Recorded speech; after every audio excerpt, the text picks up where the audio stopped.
Welcome everyone to Comics from the Multiverse, the DC Comics podcast for Male Fuzz TV. This is episode 246. I am Peter, and joining me as always is Matt. Hey, what's up, people? And Connor's here too. Yep. Because Connor read 2 books this week, so he's excited to talk about them. Actually, I am. I really have very positive, strong opinions on my 2 books. CR21 in full effect. It's Conroe, sorry, I keep saying the wrong name. Quality over quantity. Which does not describe you.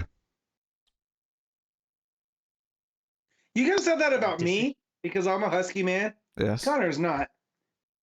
So, you know. Well, his hair was longer. There was a lot of hair. There was quantity of hair. Yes, but I remember that picture you used to put up of him, him at the comic con, and he looks almost demonic. He used to scare me. Yes. You could have said that with that one too. Just the way the light hit you, Connor, it was very terrifying. I mean, I don't react well to light as a rule anyway. Well, yeah, because you don't have a soul. Actually, had a manager say to me last week, he goes, oh, you can go out in daylight because you'd never seen me in sunlight before. Yeah, I'm actually just noticing just how similar the skin tone is to the wall in the background of Connor's camera. Yeah. That is not entirely representative. It is just the light, and also I've got a big white screen here. When I switch it over to this, it gets a little bit better. The contrast is there a little bit. Yeah. It's because of the big white screen blasting at me because I got the news articles. What's your average sun? Like. How much does it take for you to burn in the sun? Is it like under 60 seconds? Oh, I don't know about time. I know there's a threshold of temperature where above that, and I'm like, okay, I need to start being careful, and it's a lot lower than you'd think. It's about 16 real degrees. Once I get to about that, I'm like, okay, I need to start being a bit careful, which is absolutely nothing. Even for over here, that's not particularly hot. It's a mildly warm afternoon.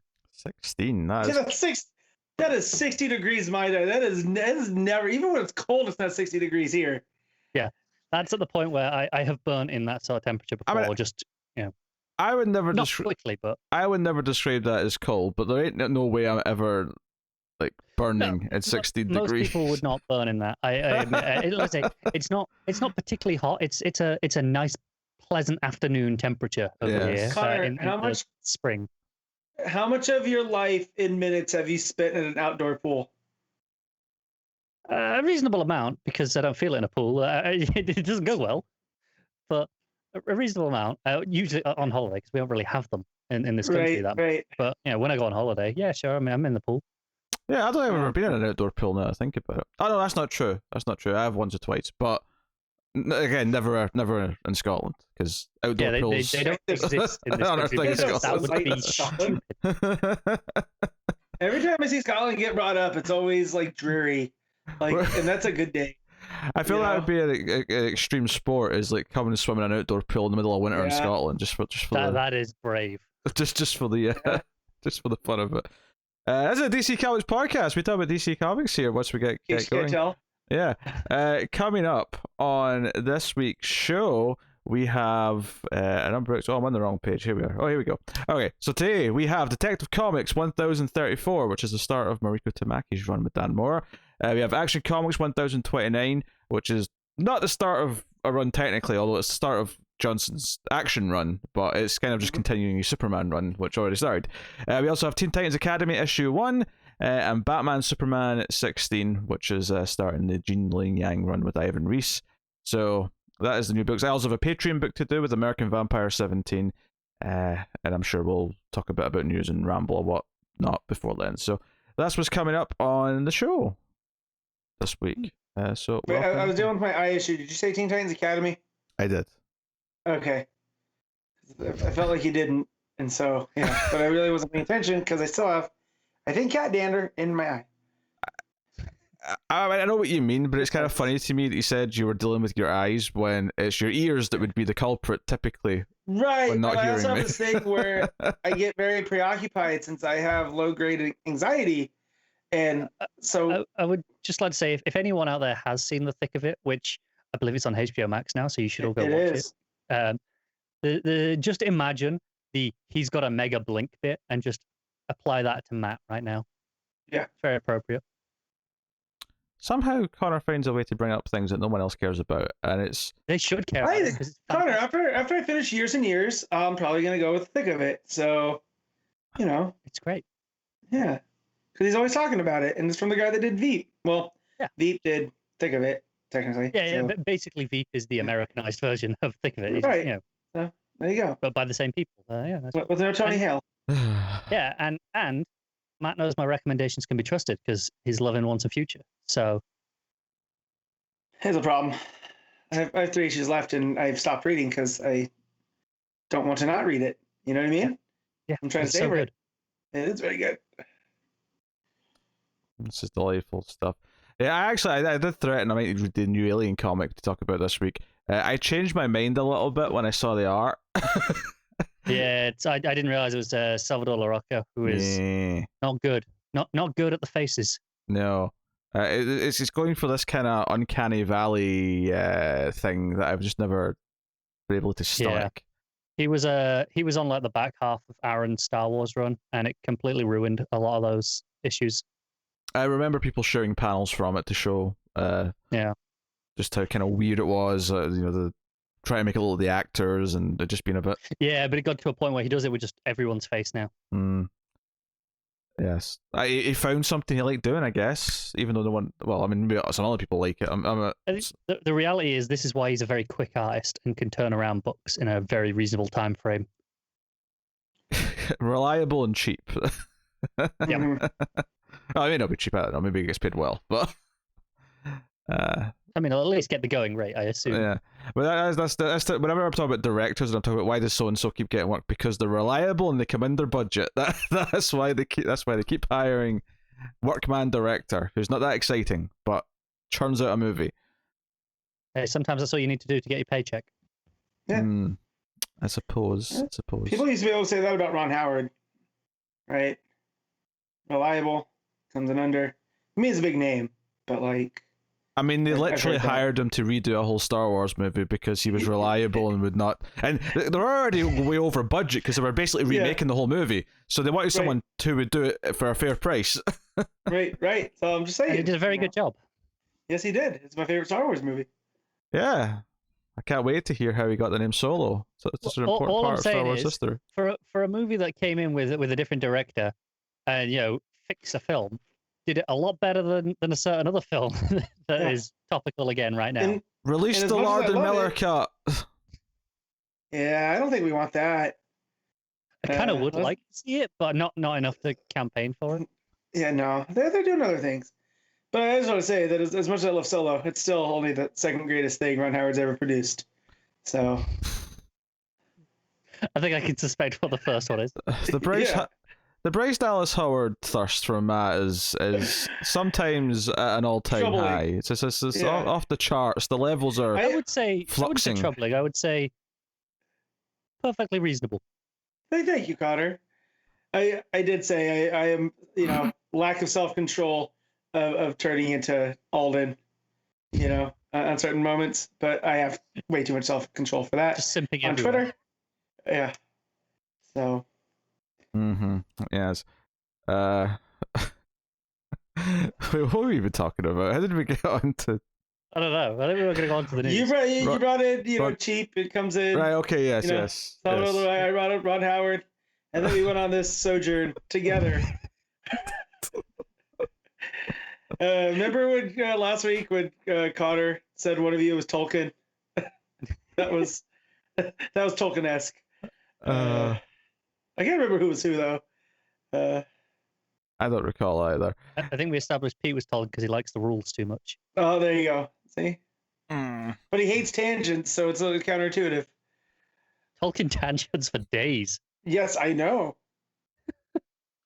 I don't mind a tangent if I'm interested in the tangent. The problem is Yeah, I that know. all of Connor's tangents are vastly That wasn't uninteresting. even my tangent. That was I know. my I don't think it tangent. I was. love how Connor catches the blame for stuff I do. This is great.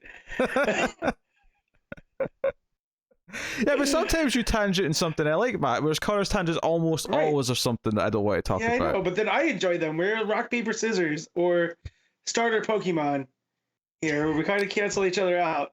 I mean, if anyone wants to know why I sometimes will just go into a wrestling tangent, it's just to annoy Connor, because I know Connor hates Yeah, it. see? It doesn't actually annoy me. I just kind of tune it out and have a drink for So wait, 2 minutes. if we're all the starter Pokemon, who are we? Well, which gen are you got? I never played Pokemon, so I don't get any of First this gen. reference. First gen. All right, so Yeah. you're talking your Charmander, your Squirtle, and your Bulbasaur, Pete.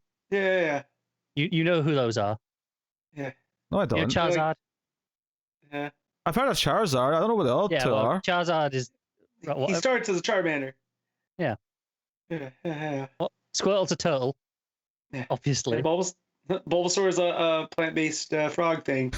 Yeah. Whoa. Squirrel's a turtle, obviously, because it rhymes? That's why it's obvious?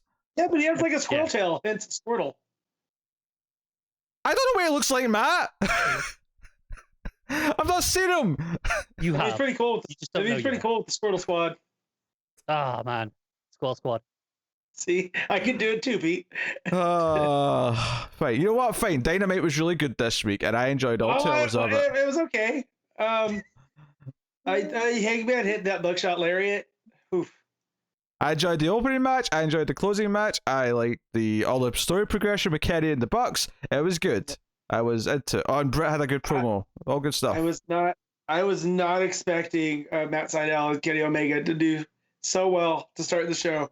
Like, oh, that 2.9999 near fall moment where I almost thought the ref botched it. I was like, did he just botch that? Was that a botch? Or was it just that close? I don't know. it was just like, yeah. That was New Japan Kenny. And, Sydal, love him or hate him, dude can work. So, that match is fantastic. That V-trigger to the back of the head is an absolute no-no. That's nothing I enjoy watching. And I know he hits him in the shoulder, but still, scary. It was good.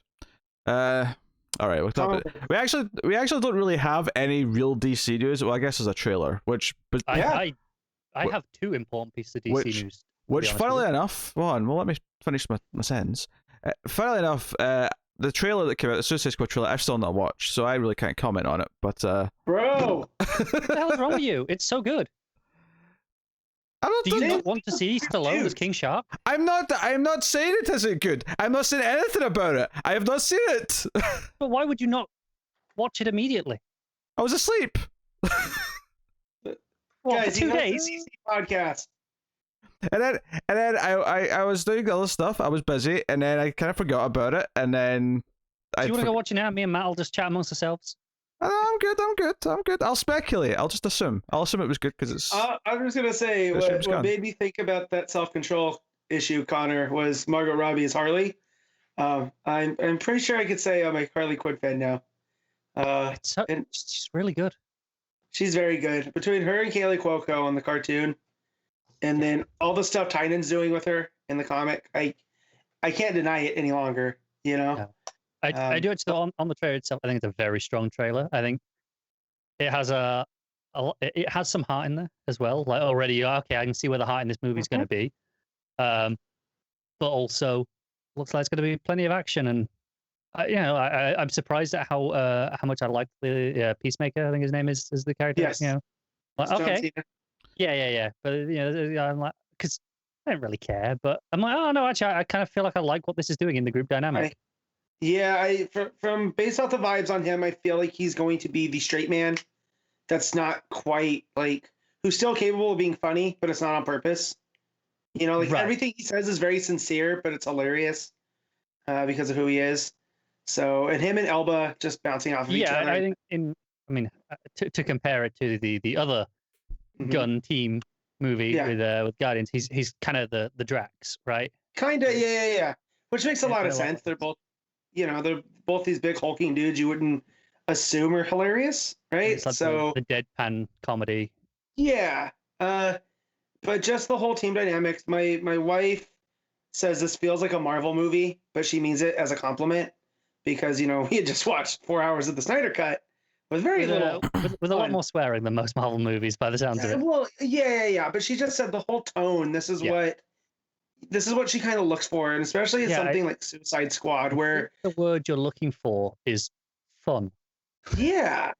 So, but she was like, it felt like she was, I want to see that. Like, I don't even know who half these characters are except for, Harley Quinn. She didn't even recognize Boomerang because she tries to forget the Ayer one. And not that I can blame her. Lucky her. But yeah, so, and Joel Kinnaman's in there too. Just being Joel Kinnaman. Like, not much. Like, we talk about Peacemaker being that type of straight man, but Kinnaman is the 100%, I think regular dude. I'm still a little disappointed Idris Elba's not playing Bronze Tiger. But Yeah.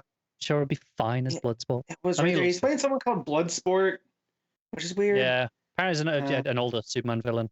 But I mean, yeah, but yeah, I'm just they have Ostrander in the trailer as well. Like, as an actor, he's got a little part in it. Which is another thing, like that Marvel had done well, because if you watch Winter Soldier, Ed Brubaker shows up in the background in a very similar way in that film. So yeah, and it seems like they're taking it seriously with the creators, because I think it was Patrick Zercher was tweeting saying, "Oh, hey, they're using my design for the Thinker." Because I bet I'm not mentioning the credits. Right. And Jim Lee popped into to respond and was like, "Oh, don't worry, you're there." Like, so it seems like they're actually taking it fairly seriously in that regard. Even amongst the Snyder Cut creators are coming out and saying, like, it's cool when with Warner Brothers, since they own everything, right? Like, they're in control of that every little thing they do in these comic book movies, the person that created it does get a nice. They get in the thank you list usually at the end. Well, a thank you or money. Like, I forget who it was, but they said they'd use something for Superman. So in Man of Steel, and it wasn't Grant, but I know Grant Morrison got a pretty hefty one for his Man of Steel line from All Star. Yeah, I imagine Wade got a bit as well. Yeah, maybe it was Wade. I can't remember, but they said they were, it was nice that they thought of them. I think as a rule, DC have been consistently better, at least over the last 20, 30 years or so. Having these systems in place contractually that you do get credited and financial rewards when things are used. Their history is very sketchy in, that's why I specified the last 30 years or so. You can't go that far. Yeah. Yeah. So, like, of course, they're covering themselves. So, yeah, I mean, do we have to bring up the creation of Batman? I mean, it's not exactly. Right. No, and I mean, that was still relatively recently, right? That was fixed in terms of even just within the credits pages. Yeah, that was like 60 plus 7, maybe even 70 plus years by the time it was done. I'd have to check the dates. It was I think it's longer than that, but still like credits. Like there because I'm rereading Morrison's Batman in the omnibuses, and even as far where I'm up to, still doesn't have it credits. Bob Kane, I know. right? Oh yeah, I know. It was more recent than that. That's not a dispute. Yeah. I said 70 plus years. Batman only just turned 80, like, what, 2 years ago? That's true. But, do you know what? You said 60, 70, so I thought it was 60 to 70. I was like, it's got to be longer. But, the trailer for Suicide Squad, though, very, very solid. It's what you would expect for James Gunn. King Shark, I mean, come on. He is a shark, and I can't wait to have Stallone singing the King Shark song. Yep. Because it's got to happen, right? Yes, you would think. It's going to be hard to top Ron Funches as King Shark, but Stallone might give him a run for his money. So I think he has the absurdity appeal of like, well, that's unexpected. Yeah. Well, someone's like, okay, we got to get Schwarzenegger in there somewhere. I mean, he already has one DC role. We still don't know who Taika's playing. Right. Just again, I mean, is it spoilers for a trailer? But just in case you're completely blind, spoilers for the end of the trailer. Starro is there. It's kind of great at the end where it's just, there's a giant Starro wandering around. Like, this is absurd, and I absolutely love it. Yep. Yeah. Oh, yep. It's gonna be good. I have a feeling. I hope it is. I hope I like a DC movie for the first time since Shazam, I guess. But yeah, that's because Birds of Prey was great, so I'm happy still. Yeah, me too. I think I want to rewatch it. Watching this with her as Harley, I was like, she was very good in Birds. Yeah. I should give it a rewatch. You should. It holds up. Yeah, can I mention that I've not liked a DC movie without Connor having to tell me about Birds of Prey? It's tiring. You're just making me hate it more. You're making me actively Connor, hate the have you movie seen more than I Aquaman ever yet? did. I was on the Aquaman review. Oh shit, that's right. It was Shazam. Shit. Yeah, which Shazam was late on. Yeah, that's I right. think Aquaman was the last one I saw in the cinemas before Birds of Prey, though. So a little while. Gotcha. Yes. Okay, so something that's not directly DC news, but I do think it's worth mentioning because it kind of follows up from DC news from last year, which is that Marvel are leaving Diamond. So remember last year when some stores would boycott DC, or when people said DC was ruining the comics industry, this was a terrible move, and yada yada yada. Are they all boycotting Marvel now too? Is that what's happening? So the story is they're going to Penguin Random House. Yes. Specifically only for their single issues, not for their graphic novels.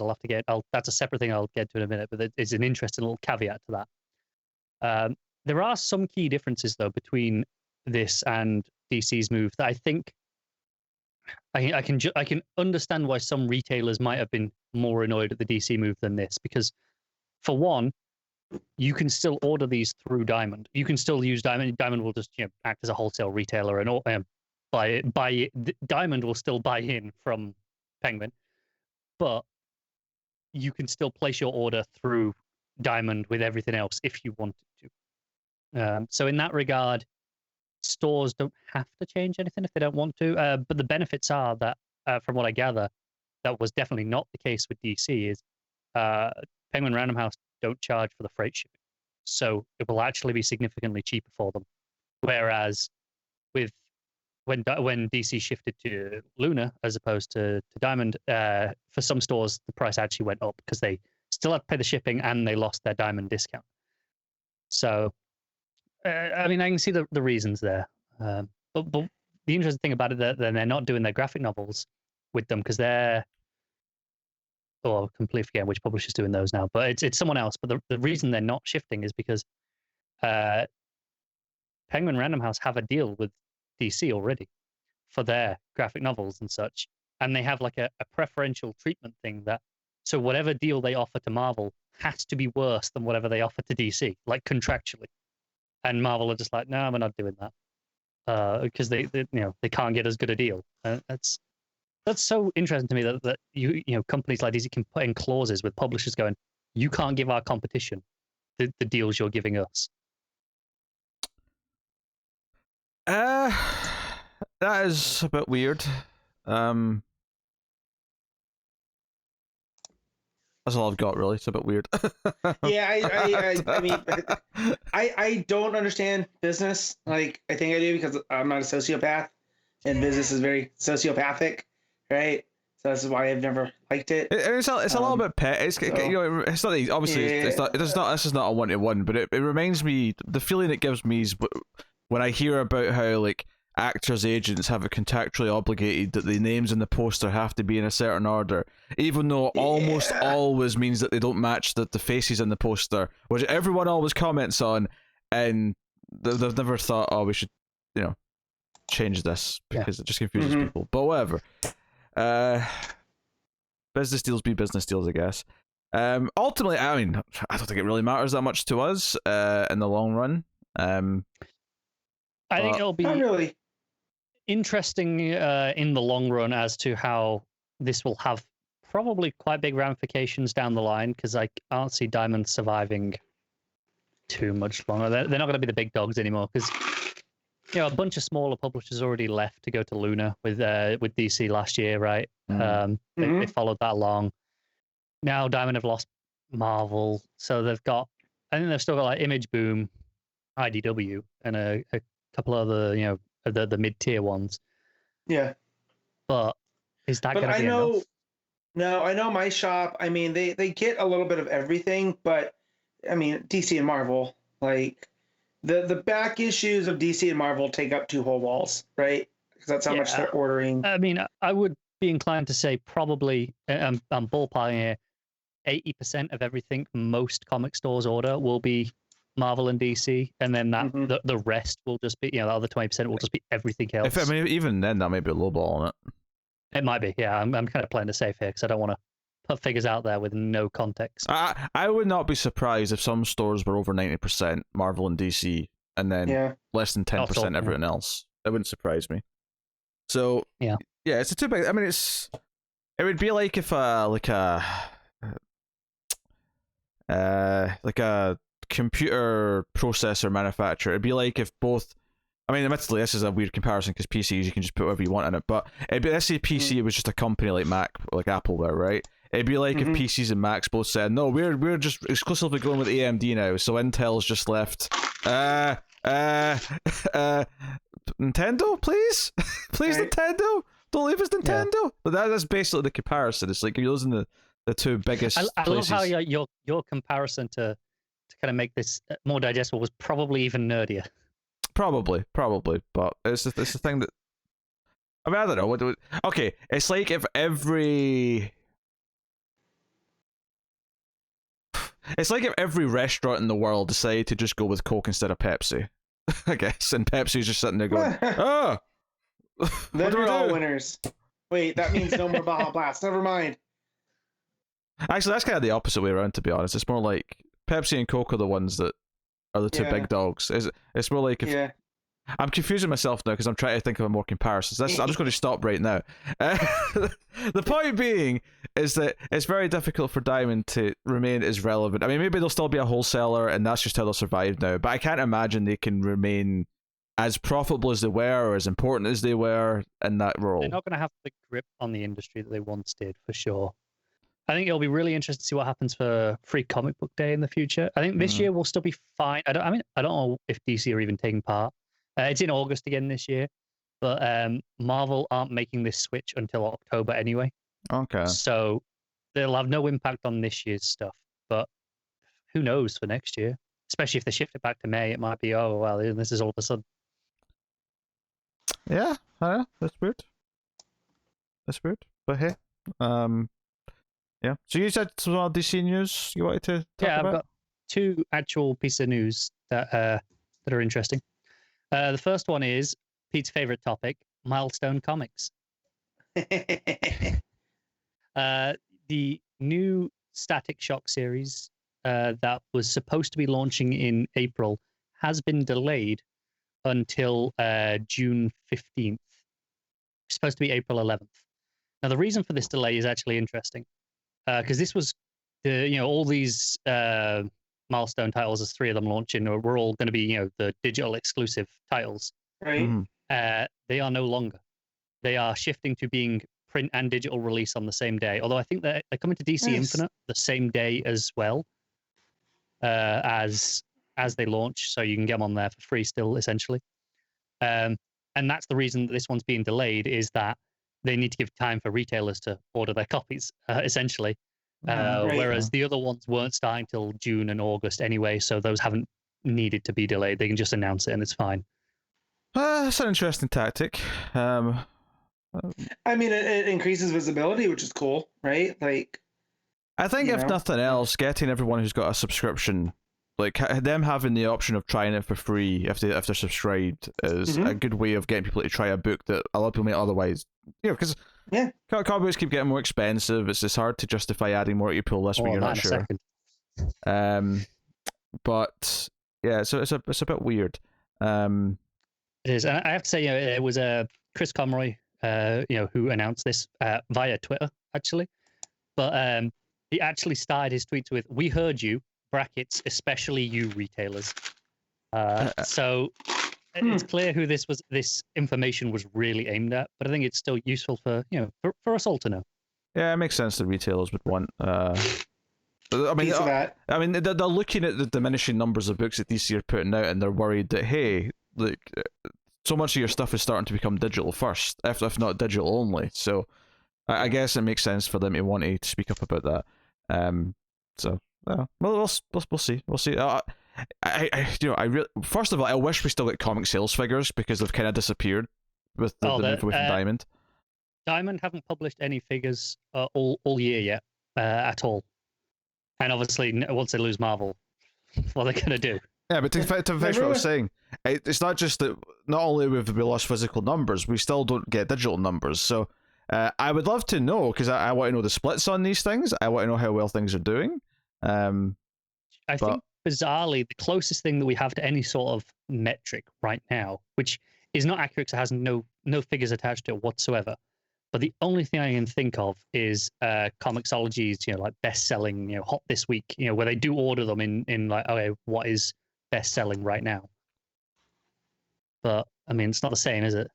It isn't the same, and it doesn't. I mean, obviously we get announcements or like reorders, like second printings. Like Nightwing got announced issue 1, get a second printing. Like I just saw that on Twitter earlier Probably today. sold fairly well. Yeah. But the funny thing with that is we have no idea what the initial order was. So knowing something's getting a second printing just means it sold better than they thought. But if they only thought it was going to do 30,000 versus 100,000, then it doesn't really mean as much.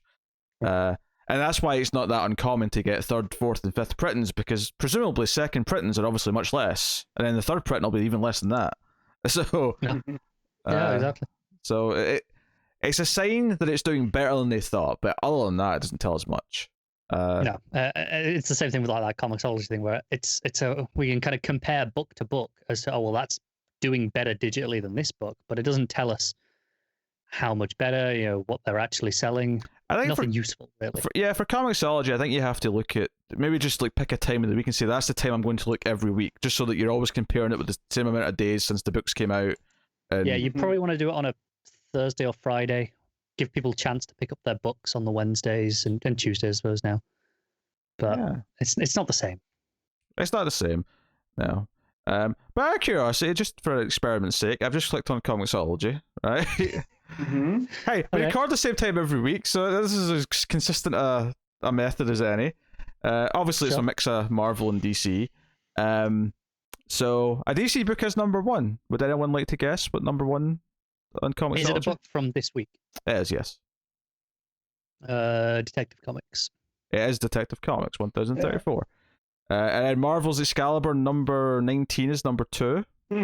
Then Amazing Spider-Man 62. And then number 4 is The New Alien number 1. Number 5 is Action Comics 1029. And then Cable number 9 at number 6. 7 is Batman Superman 16. 8 is Once and Future 17. 9 is Star Wars Dr. Aphra issue 8. And then number 10 is Guardians of the Galaxy. And the title's too long, it won't tell me. I'll need to click on it. Issue 12.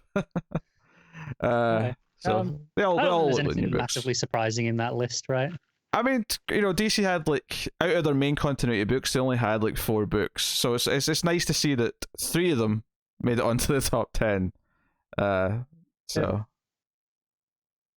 Yeah, cool. I think so. Just the 4 we were talking, because the other stuff's all like alternate universe. Oh no, Harley's 5, 5. Oh Yeah. Oh, Harley didn't make the top 10. That is actually a little bit surprising, if anything. I don't know. Maybe Rosmo's art's got more of a reputation than this podcast Maybe. thinks. Maybe it does. But hey, worth mentioning, Teen Titans Academy almost scraped in at number 11. Harley is 12, 13, 14, 15, number 15. So I'm surprised it's below Teen Titans Academy though. who knows? Yeah. But hey. Yeah, maybe we'll make that a thing. Maybe that'll be like a nice way to start the show each week, is just to check the top 10 comics. Damn it! Did I just give him a reason to do sales figures every week? Hey, it's a consistent time. There you Now, go. it is worth mentioning that I'm looking at Comixology UK. The Comixology US list will differ slightly. So, and I That's could true. I could go to the .com one if people really want me to check the American one. I don't think it's going to make that much of a difference, but It's probably a bigger market overall, so it's probably a more representative I sample mean, size. I could go there. I don't mind going to I the mean, you don't US need to do one. it now. I just I mean won't. I future. won't. But yeah, for future's sake, maybe I'll look at the thing. But anyway, so DC won the week though. That's the important thing. Detective Comics was number 1. I think that's the most important Ding. detail out of that. All right, so Carl was talking about prices. So actually, before you start this, because I kind of know where you're going with this anyway, but so we noticed something in the solicits last week that was weird, but it looked like a mistake, which was one of the books further down the list looked like it was up $1, but it was the cardstock price, and the cover still said the previous price. And I do want to mention, it looks like Batman's gone up $1 in June. But That one's not anymore. That one's been fixed. oh, that's been fixed, right? Because what I was going to say is that the cover did still say $4.99. Yes. So it's only Joker that's changing. Is that right? It is. But yeah, so Joker, from issue 2 onwards is going up to $5.99, and this is, I mean, solicited as 40 pages, but that's 30 pages of story. It's your 20 and your 10 backup, which is obviously quite expensive. This has been updated. You know, the covers that we did see said $4.99.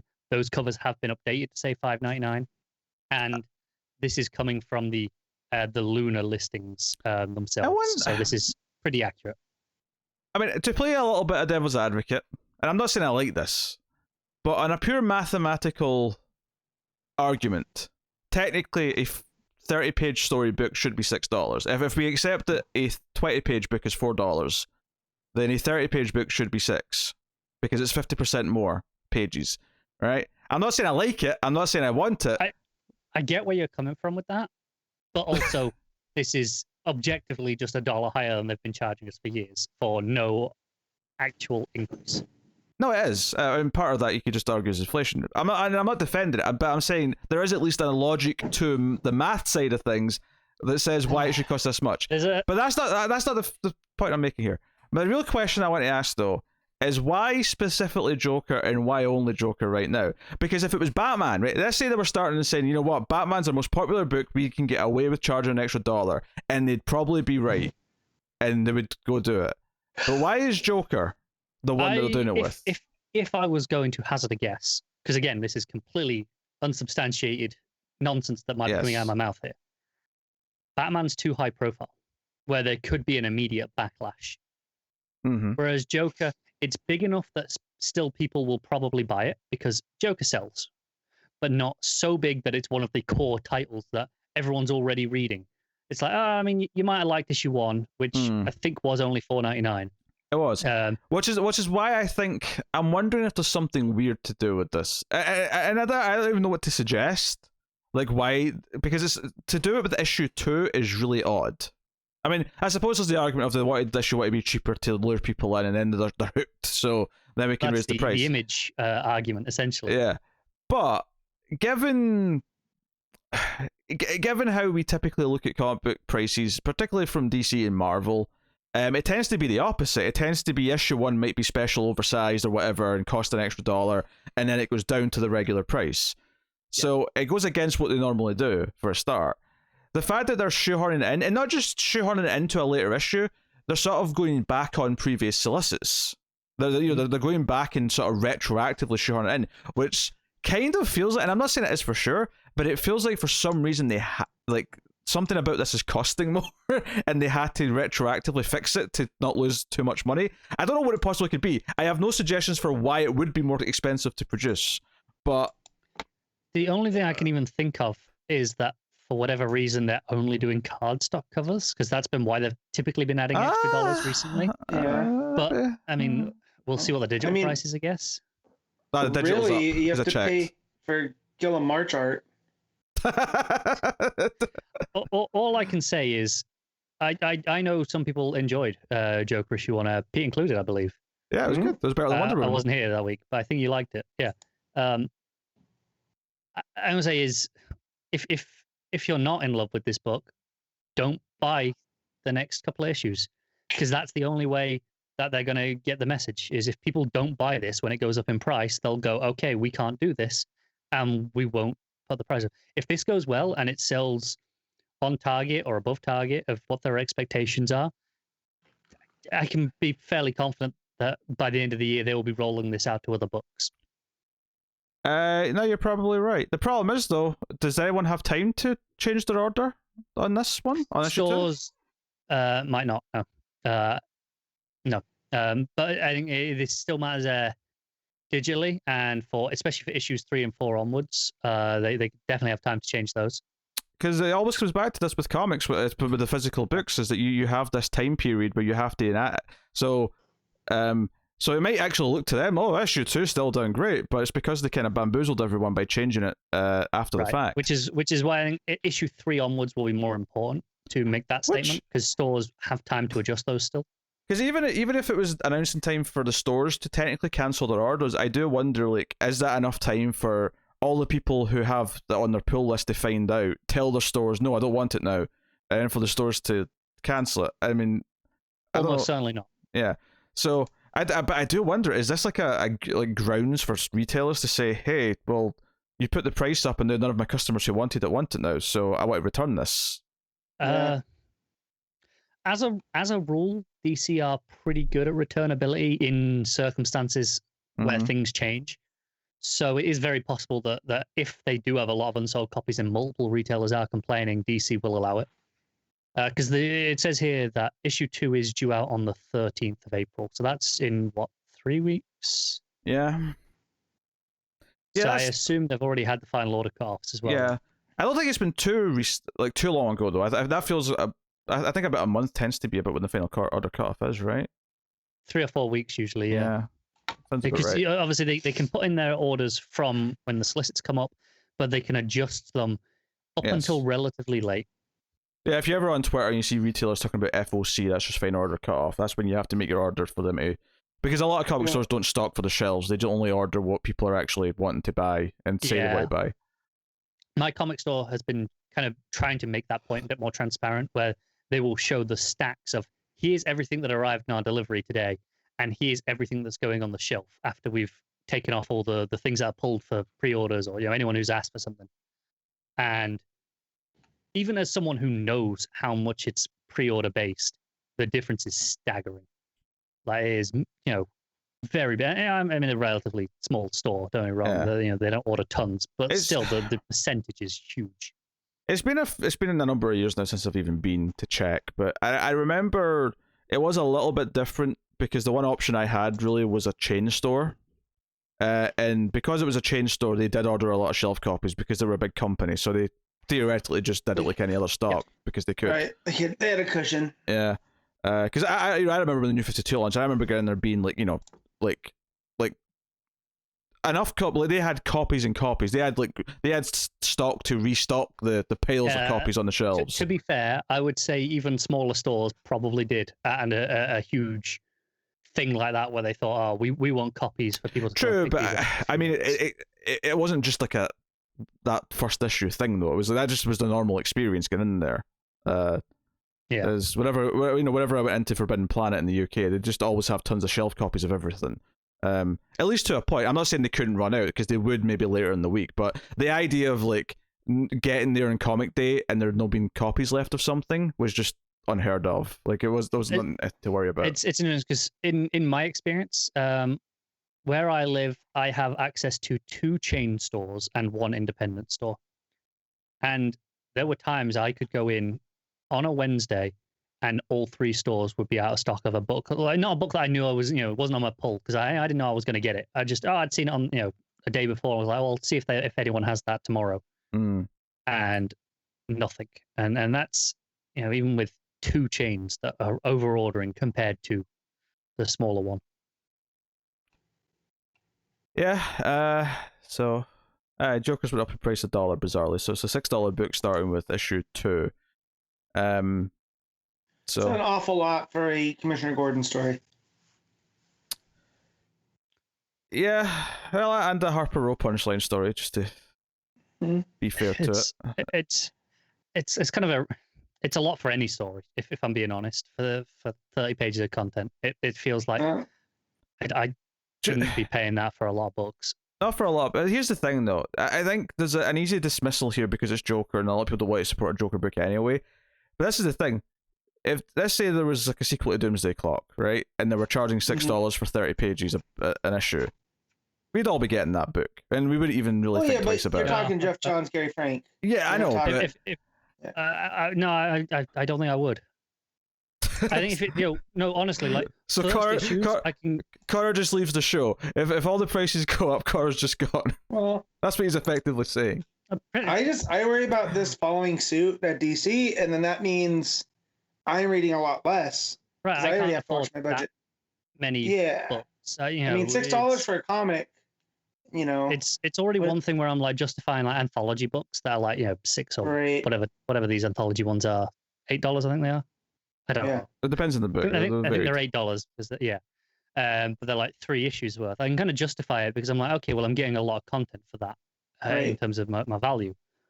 Whereas this here, if I'm getting not enough value for the amount that I'm paying, especially when something like DC Universe Infinite exists, and that's I think $8 a month. I'm like, I can't support that business practice at that point of like, no, I can't be gouged that much. It's just too much.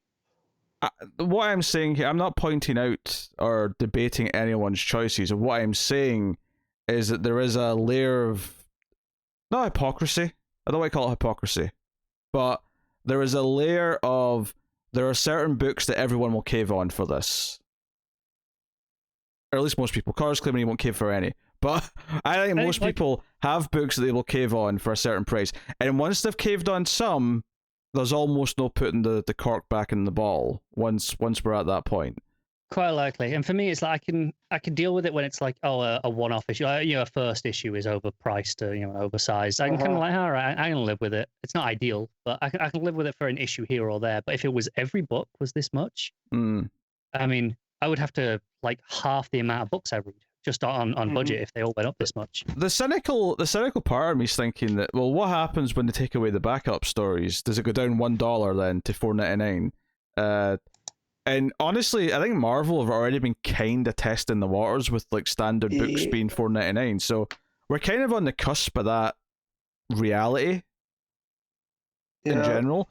That's still quite like it's not been that long realistically since we went up to $3.99. And in terms of keeping pace with inflation, especially, which is kind of the argument that's tended to be thrown out for this, that's way ahead of the pace of inflation. Yeah. It's weird. It's weird. When I started getting books back in 2004, they were $1.99. I mean, we are still within a decade of DC's holding the line at $2.99. Like that was only 10 years ago. Yeah. And they put everything back to $2.99 at the start of Rebirth as well. So I mean, yeah, that was only 5 years ago. Yeah. So I don't know, the ongoing comic price problem is something that's ever going to be there, really. But we just have to play it by ear. There is a cynical part of me though that thinks that DC are okay with this because it'll shift more people towards their online service where you just here's your flat fee, and I don't see how that's sustainable for them. But I mean, I do wonder if it's somewhere. According to certain people, that was particularly bad. That one. That was rough. Oh yeah, I love this POS computer. Yes. What are you saying? There are certain corners of the internet that keep claiming DC is going to be stopping production of all. That's clearly been widely debunked by this point, I would like to think. Yeah, but they still hang on to it. Because they're dumb. Yeah. Yeah, I don't make ultimatums. Connor likes to say things, I won't do this if this, and I won't do that if that. And I'm not saying that to poke fun at him. I'm more just saying I don't really think in those terms. Whether or not I read Joker 2, like it's kind of just going to come down to what's out that week, and do I feel like I'm not reading enough if I don't? I was going to say the answer is probably not a lot, because right now there's not a lot anyway. Yeah, there isn't. That's the weird thing about it, is that, you talk about reading less books, but we actually kind of are reading less books right now, bizarrely, anyway. The problem perhaps becomes when the line's back up to kind of full swing and the books are more expensive. That's when some potentially tough choices may have to be made. Comics kind of have a way though of like giving you enough that you don't want to read. I've never had too much of a trouble getting it down to what I consider to be a reasonable amount, but we'll see. We'll see how it goes. I definitely have. I'm pretty confident saying Matt's definitely been there as well. Yeah. Very articulate, Matt, for the audio listeners. Yeah, I said It's I have a budget. I can't go over it. It's that simple. You go over it every week.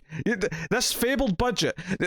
No, but there's your ideal budget, and then there's the reality budget. Yeah. Well, I can stretch an extra $2. I mean, I have been buying trades because it's been smaller weeks, right? Yes. Like, it's fine. But like, stuff starts getting to $6, I'm not gonna be able to justify that. I mean, just in like from my own part, due to a lot of Marvel books going to $4.99, I have switched over to Marvel Unlimited Yeah. for almost all of my. There are only like 2 or 3 Marvel books I read weekly now. Everything else I read on Marvel Unlimited, which is actually only 3 months behind now.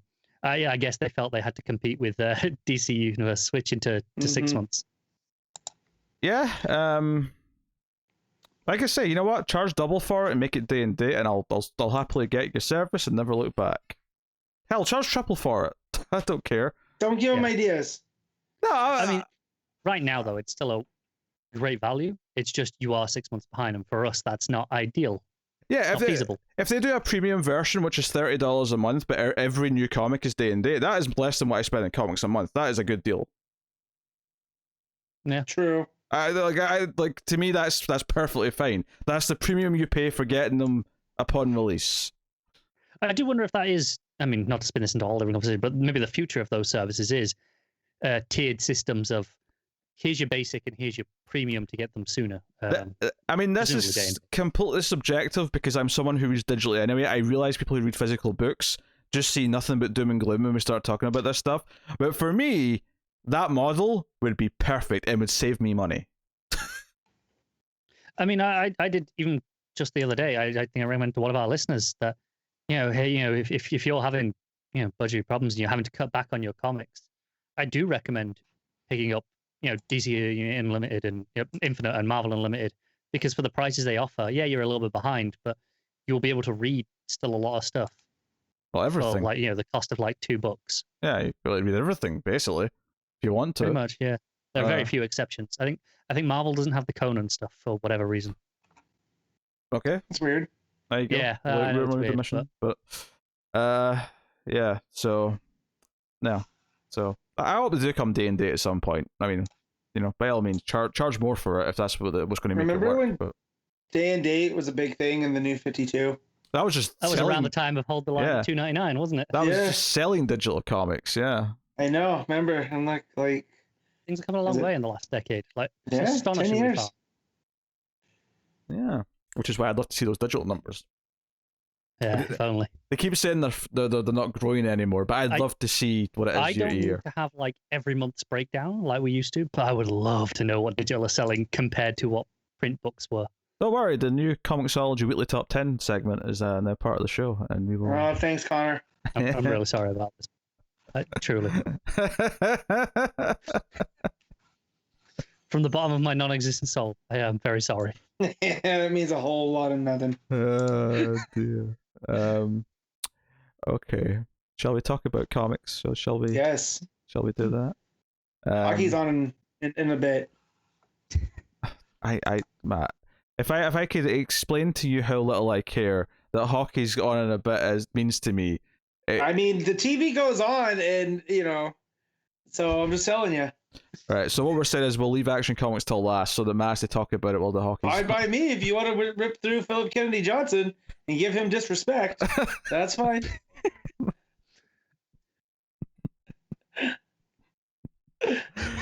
At least, hey, the one silver lining today is that I found out if the DC put their books up to $5.99, Connor's going to leave. So DC, please put your books up to $5.99.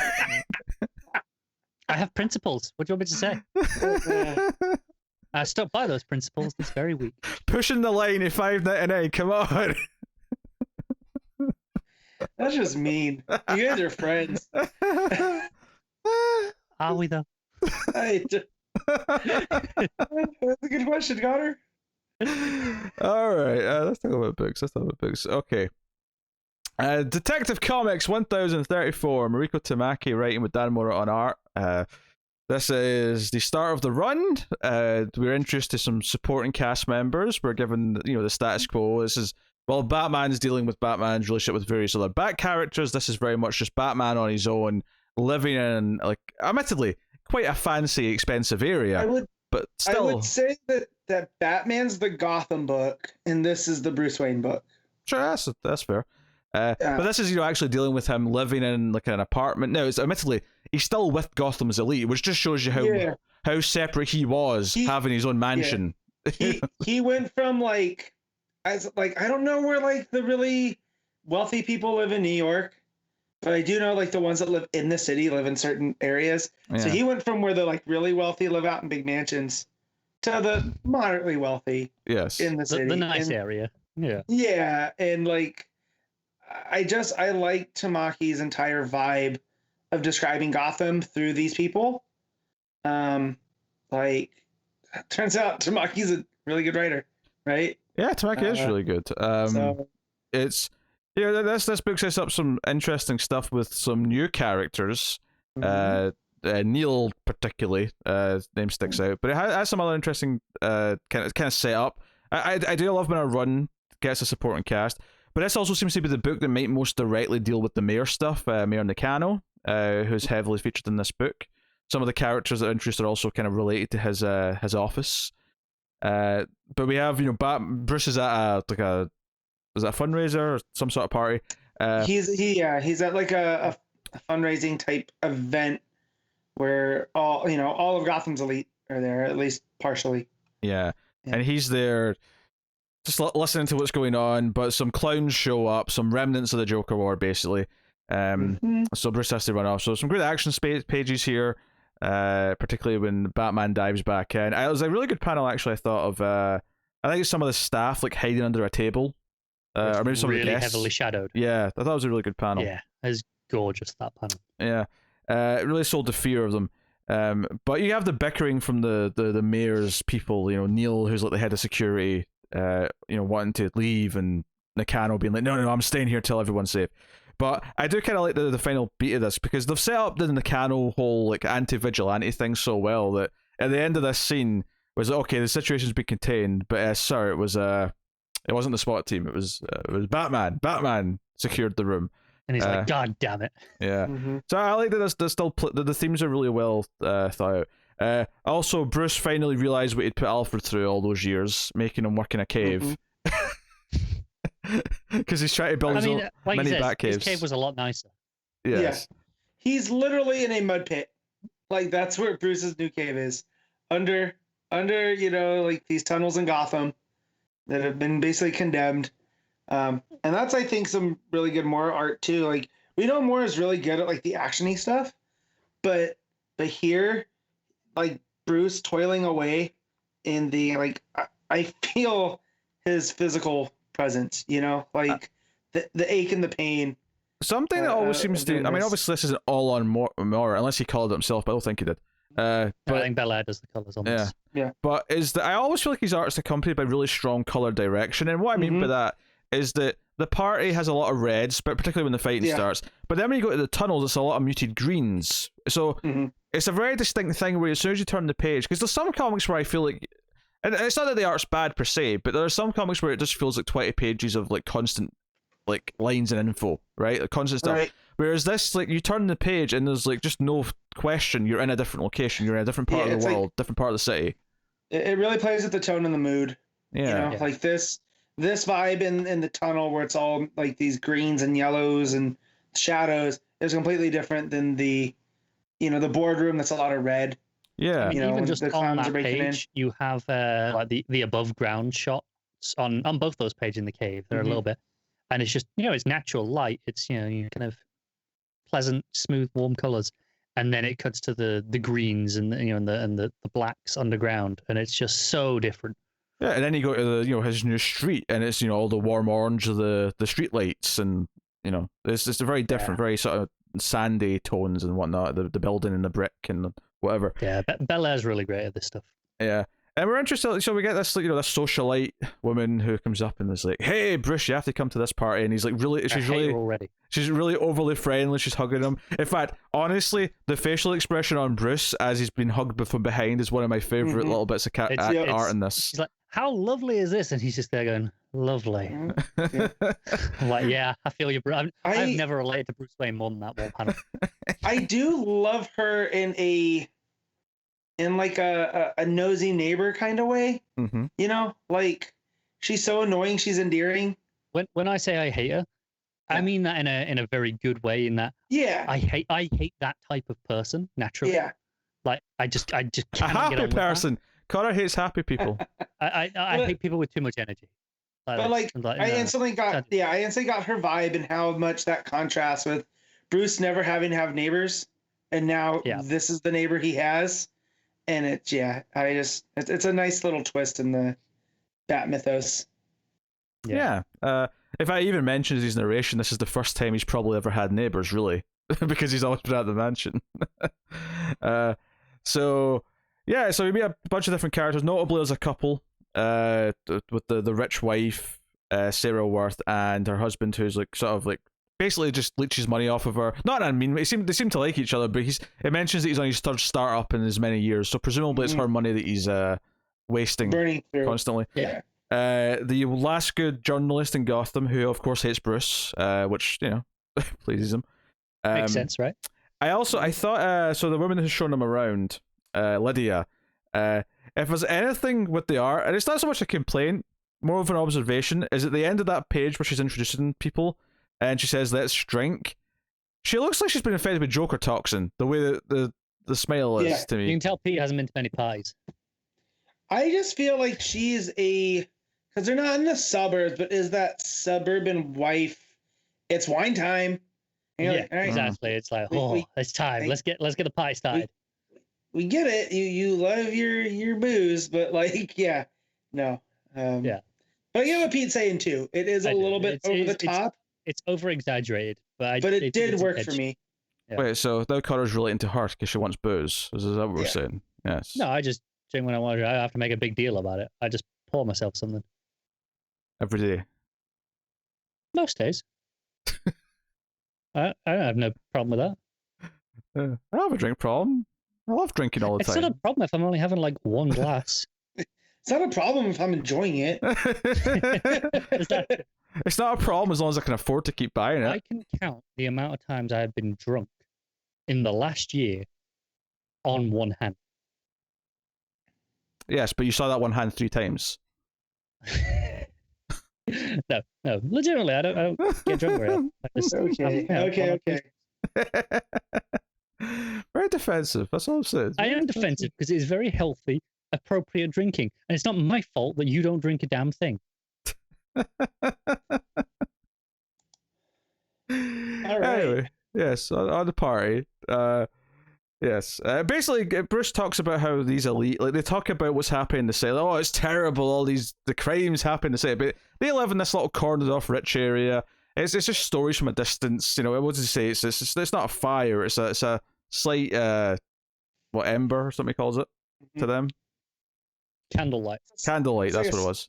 Yeah, it's a candlelight to a fire, and I love that. I love that. Like, sure, Joker War happened in Gotham, but it really didn't touch them because they're so, they have that wealth provides a wall around them. Yeah. And I can almost see the commentary of Tamaki going, "Hey, this is kind of how the magistrate gets in, right? Is everyone should have that wall, and that's once it affects them, then they can start using their influence to change things. Because then we get with the mayor in his office, and they're talking about the same kind of stuff, Yeah. He basically they're looking for a scapegoat for why all this happened, and someone said we should blame the head of security, and then Neil, who's the head of security, is like, "What? That's bullshit! I told you to leave. This was not what I said." And Batman's looking into the gang who showed up, and of course he tracks down some of them, and they're basically a bunch of idiots that he takes out fairly quickly. But the big thing that happens towards the end of the main story here is that the rich wife with the startup guy, she's like, someone chaps her door and she opens it, and she's kind of sleepy. It's like 1 o'clock in the morning, she says. And it cuts, there's a black panel at the bottom sort of indicating sort of a lights out. And Bruce is just going home the next day, and he hears like commotion and screaming, and the husband has come home, and he's like, "My wife is missing. There's broken glass all everywhere. Something's happened here. Something's wrong." And the last page, we just see this guy Neil, who was mentioned, by the way. Neil is Lydia's husband. Even though we never see them interact really in the issue, but she mentions her husband Neil works for the mayor, and then we see, of course, Neil and the mayor stuff. But we just see him walking down. Notably, a sewer with the same coloring that we saw earlier on when Bruce was down there. Mhm. And I'm not saying that he's going to find a Batcave or anything. I think just thematically, the idea that he's also part of the underbelly. Yeah. He's underneath. So, but he's got blood all over his hands. So Neil's a bit unhinged, is what I'm going to say. And the final point Bruce makes in his narration is that maybe, the nightmare of Gotham has finally arrived at the elite's doorstep. So there you go. That's Yeah, it's I don't want to say I like it more than the other Batman book, but I do say that because they're so different. Mhm. But I feel like I like this vibe just a little bit more of the story Tamaki's telling. I like how different they are, because this is kind of going back to when I complain about the same writer on two books, the same two books, like Superman and Action, for example, is that they tend to have a familiar feeling between them because it's one person. These could not feel more different between Detective and Batman, and that's why I like the most, because it's fine. You can like one or the other. You can like both. You can have preferences, and if you only like one, great. You've still got one book. You got good chances.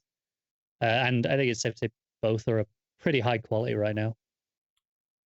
Yeah, Tamaki, I've liked her work, so it wouldn't surprise me if I do end up liking this more. It makes sense that I would, to be honest. But yeah, I think the mystery is good. I think that I don't necessarily think that just because it's called Detective Comics, it has to be the one where Batman's more detective-y. That's something people always say is, Batman should be the action book and Detective should be the detective book. But I do think one of them should be detective-y. I don't really care which one it is, but this one does feel like it is a big deal because there's literally a missing person. We know who's done it, seemingly, at least heavily implied, at least. But the idea that Bruce is investigating all these new neighbors, he's in an uncomfortable position where he's having to deal with all these new faces around him. It gives us like a sort of cast, and it's not quite a Agatha Christie people in a house style thing, but the idea similar. But think of the idea of the street and all these characters we've been introduced to that come to these parties. We have this set of cast that are going to pop up at least in this arc, if not the run, and I think that's an interesting vibe. But yeah, like I said, the coloring direction is really good. The way it makes each scene feel distinct, thematic stuff. I think Bruce's narration is pretty interesting. And I enjoyed the Future State issues that Tamaki did, but I think, like a lot of the stuff switching to the ongoing runs, I should say, seeing her just get to tell what is the start of her real sort of Batman story is very exciting.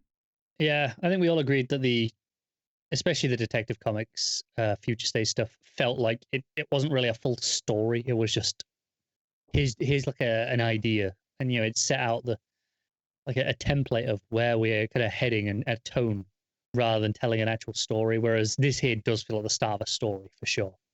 That's just a bit more exciting. Yeah. So yeah. It's very good. I suppose we should rate the main story before we move on to the backup. Matt, what are you giving this? I'm gonna give this a solid 8. Connor? I think I'll agree with the 8. Oh, 8.5. Maybe a little bit more positive on it.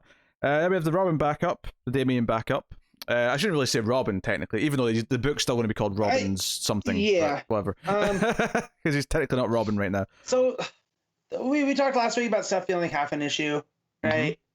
I think that was the biggest problem with that. This backup is basically Robin issue 1, or you could say 0. This was Robin issue 0 split into 2 parts. Yeah. Arbitrary and reasons. And that's okay, because... So what you're saying, Matt, is that this backup and this one felt like the second half of the issue. Yeah. Yes. Definitely. Right? And okay, that's okay. I just wish I almost rather have gotten this as a 0 issue. As a one part, yeah. Yeah, because... This could have been issue 1 of a Robin series, and it would have, just functionally, before we get into it, would have flowed, it would have had your introduction, would have had your cliffhanger at the end. Everything about it would have worked exactly perfectly well as an issue. Right. Because here, it's a little bit confusing with how the last issue ended, right? Where there was that, a knife kind of deal. Yeah. And we didn't know what had happened. Here, it's still not exactly as clear. Yeah, it's basically just that they win. Like, Damian and Talia win. Talia took the guy out herself by the look of it. And but like, Damian just stands there watching. Yeah, and that's the thing that gets me. It's like, just before you go into the story stuff, I guess the one positive of being split in two like this is that technically it was cheaper. technically this would have been a $4 book if it was in one. As it is, it kind of costs $2 in a way. I agree. I will say, but only if you were buying both of those books already. True. Right. And I will say is, I will judge this potentially harsher after I read the first issue of the actual Robin series. And if I feel like this was essential, like if this doesn't do a good job of contextualizing and recapping, I will damn this a lot more. I have some faith that it will feel like a proper issue one. Partly because this feels like it's setting up a concept, and other than the cliffhanger, it feels like they can start issue one, and we don't have to have it explained to us too much what a tournament is. We know a tournament. No, I just want to say from where this picked up on, where I was going with it, it's that cliffhanger doesn't really pay off, right? Because we kind of get Talia handling things while Damien kind of watches. So I do feel the first page is just, oh, Talia's got it. Well, I guess that's kind of the point, though, is that if this is just an issue split in two, it wasn't a cliffhanger. It was just meant to be the page before the next page. But that's just the way that it was handled. I feel like they knew they were going to split it. You know, like I don't feel like Williamson went. Well, I wonder, did they know? Like when Williamson wrote this, was it already planned to be a split in two backup story? That said, they knew it was going to be split into two, so you could have adjusted things just a little bit to make it a little bit more clear. Know when it was written, it definitely adjusted a little bit because the page that was the last page in the first half functioned as a cliffhanger, and I think that would be too neat to happen on exactly page 10.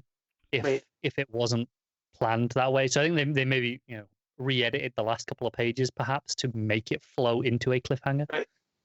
Yeah, well, that's what I'm saying, though. So they didn't know when they wrote it. So they patched in kind of an ending to the first half to make it feel more cliffhangery. Yeah. And then, but as a result, the start of the second half doesn't necessarily feel like it's the start of a story. It just feels kind of like, oh. And I guess jumping right in the middle of stuff happening. And to be fair, I do think it's harder to make the start of this feel like the start of a issue than it is to make the ending of the last one feel like a cliffhanger. If that makes sense. That's it.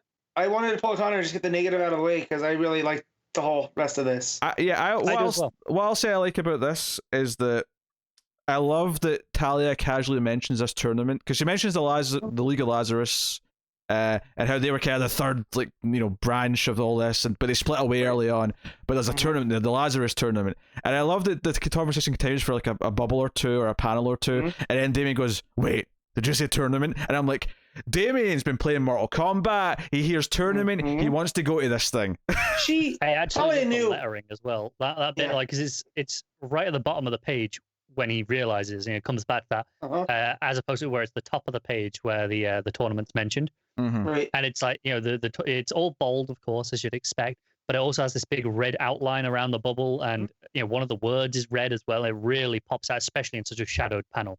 I just love how he is playing up both sides of himself, right? So like he's talking like Batman, where this is a case. He's like, I've studied everything. I know all of the details of our family. I was at the back computers for years. How could I not know about this? Why was it kept from me? It's like, hang on a second. Wait, a tournament? What tournament? And then it plays to that part of him, and just Talia knows exactly what she's doing. Yeah, she is leading him along because she knows how to get what she wants, and I like here too that she talks about she almost has nothing left now because Leviathan was stolen from her, and it's almost like she's proclaiming to Damien, "This is our birthright as all goals," this tournament. But one of the points as well here is that she's disappointed that he hesitated and didn't kill the guy right from the end of the first part. And I think it's important to mention that when she's, on the helicopter at the end and she's saying, "Hey, so you will, be one of my assassins, you will drop this bat foolery." But he does duck out. So it does feel like, obviously, Batman's out of the helicopter. Yeah, but it's not like he's just given up being Rob and now he's going full, League of Assassins Damien. It does kind of feel like, to what was being said earlier, the idea that he's kind of taking some qualities of both, but it doesn't seem like he's ready to just be a killer yet. But I will just say, everything about this tournament feels very Mortal Kombat. And I'm thinking the Mortal Kombat movie specifically. There's a tournament somewhere. They have to get to, because when we get to, even though it says to be continued in Robin issue 1, there's a couple of epilogue pages to the backup. I mean, it does say also after that, but first. Yes. To make sure you turn the page if for whatever reason you weren't going to. Yeah. Well, I don't think it'd be unreasonable, especially in a digital book where you don't really feel how many pages are left. If you Right, just said, well, to be concluded in or to continue in, but there was no at first, I totally get why some people would just close the book. And that. well, I don't because I need it to mark red, but yeah, me Yes, too. me too, So that's but- where I read. I'm like, oh, okay, this is a fun way to end it. Like, because Pete says Mortal Kombat, I'm thinking Immortal Iron Fist, like that tournament between the seven cities. I had to bring it down in class here, but Yeah. I mean, I'm bringing it down in class for the Mortal Kombat movie, apparently. Yeah. But there's also obviously things like you got to show some Hunger Games influence coming in as well. Yeah, probably. Yeah. I thought the young adults shit into this. What? But I said I was going to bring it down in class. Yeah, how dare you bring young adult stuff into comics? There's no place for that here. There's a tease. I'm angry that they're addressing all things. There's a tease that Rose is going to be in this tournament, which I'm all for. We have Rose, one of the Batman Inc. Batmans, who I'm not sure who, but he looks like the I want to say one of the South American ones, just with the scarf. No, they don't have. It could be, but they didn't tend to use the ears as much, did they? No, they but did so like the bandanas. Like I do know him from that run. You know, he is in the Club of Heroes. You got Rose, and you got that new character they're bringing in that I forget her name. Looks like a tarantula down there at the bottom. But yeah, and so you're like, oh, these are all like the best hand-to-hand combatants, minus Cass, right? Because we all know she would win. So we can't put her there. She's too good for this. Oh yeah, she's too good. I don't want to tell her about it. They want to have a fighting chance. And I'm like, who is this that they're talking up? Because now we go back to the League of Lazarus. Or no, this is the League of Shadows. This is League of Shadows, yeah, because they're hoping to beat the League of Lazarus, and so their fighter, because they're talking about Damien going in. Oh, he's been trained by the bat. He may be good enough, and then they start teasing the close-ups of the fists and the feet, and it's like, no, who better to kill a bird, to kill a robin, than a hawk? What? I mean, I knew that we were getting someone that we knew was going to be in this series because we talked about the cover. They redacted it, right, with the which. But if you said you knew it was going to be Hunter Hawk, I'm going to call BS. Yeah, not a chance would I have guessed that. Which, on a meta level, I just love because they are both the bastard sons of Ollie and Bruce, right? And they both kind of serve that purpose of being the not like their father. They need to kind of learn to be better. Right. Whereas I feel like their inverses or if that's the right word, of each other, where traditionally Connor Hawk was, raised in a monastery and he's not hot-headed and he's the opposite of his dad, and so when he meets Ollie, it's this whole type thing, right? That how can I be descended from someone so different from me? Where Damien's the opposite with Bruce, right? Where he was raised, as a killer and he has to learn to not be that. And now we're going to put them on opposite ends of the tournament. And oh man, it's going to be the finals. Connor Hawk's going to be the one trying to sweep the leg at the end, right? Really? I mean, is he though? Or is he Danielson? Are you suggesting Damien's the villain? I think it's possible, and given the context here. Okay, if anybody's going to go to Cobra Kai, it's Damien, not Connor Hawk. Well, but to be fair though, this is the League of Shadows that are putting Connor Hawk out of the tournament. That's hardly a good place to be coming from. And so, on top of all of that as well, Connor Hawk's been gone a very long time. He disappeared during New 52, and even before that. I remember reading his book, like way back, and yeah. So he's been gone a very long time. The fact that he's still around, I love. I love that now it seems like, despite not having a book for a long time, the Green Arrow family is on the rise. Yeah, I think it shows that our generation of readers are kind of getting up there now. And by that I mean, people who love that, early to mid 2000s DC comics, kind of, which is where we all love that stuff. I got that feeling from Tom Taylor, which I don't know how old Tom Taylor is, but I'll say he's kind of in our generation. I think he's a fan of that period. I feel it from him. I feel it from Tynan. I feel it from Williamson. Yeah. Like, they all have like these similar things of, okay, we love a lot of these same characters that were popular at that period. This happens with everything when you get the creators start being the same age as you, right? And I'm not just bringing up wrestling tonight, Connor, but one of the weird things that someone pointed out this week that I felt was that Tony Khan, who runs AEW, he's a fan of a certain generation that's fairly close to ours. So a lot of the weird things he does in references and stuff, or the songs that he'll buy the rights to, which he did again this week for Orange Cassidy. It feels like Pixie song. You got a Pixie song, yeah. Like it feels like, oh wait, someone of my not crowd, my what was... It's like your cohort or your generation. Like it's one of my peers is in charge now, and all of a sudden it feels more relevant to me than it ever has.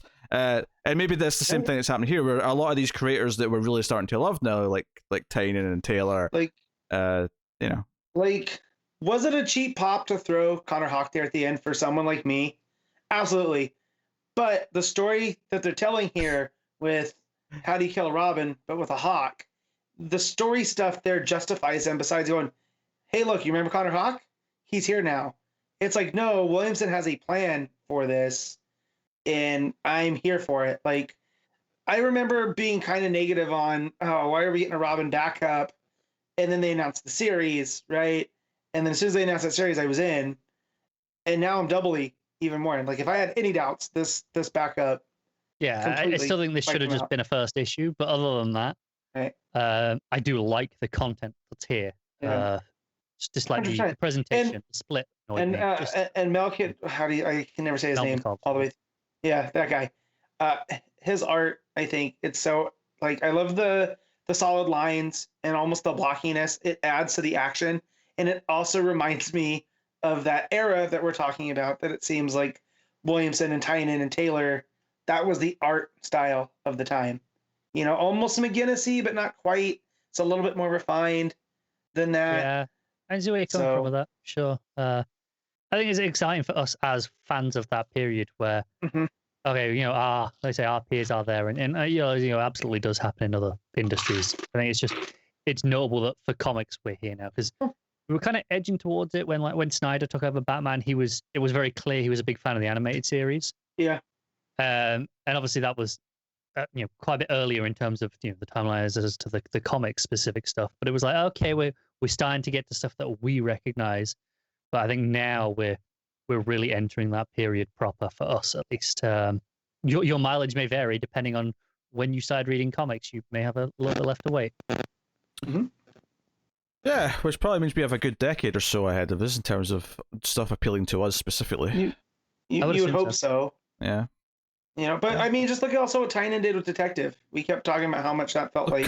Actually, I just realized something. Does that mean in 10 years' time, like, we're going to have people who grew up in the New 52 writing comics, and they're going to be like, oh, yeah, there's reference back to the Callers.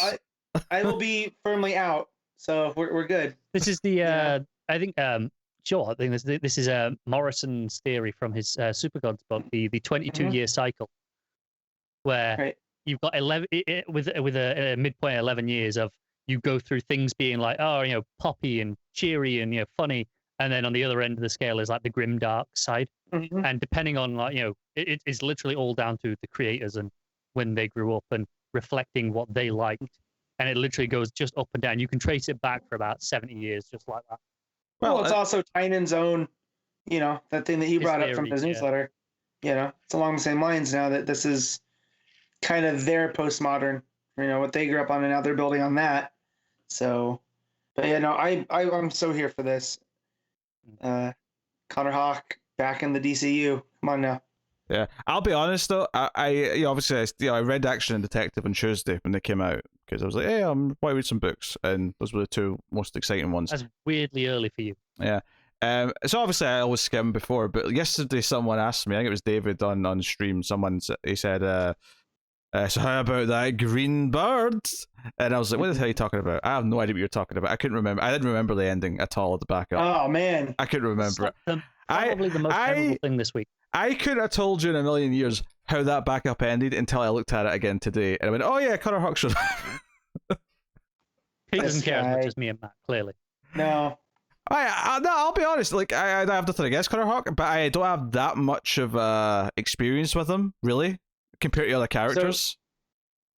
So you know what that means? You know who his mom is, right? Not off the top of my head now.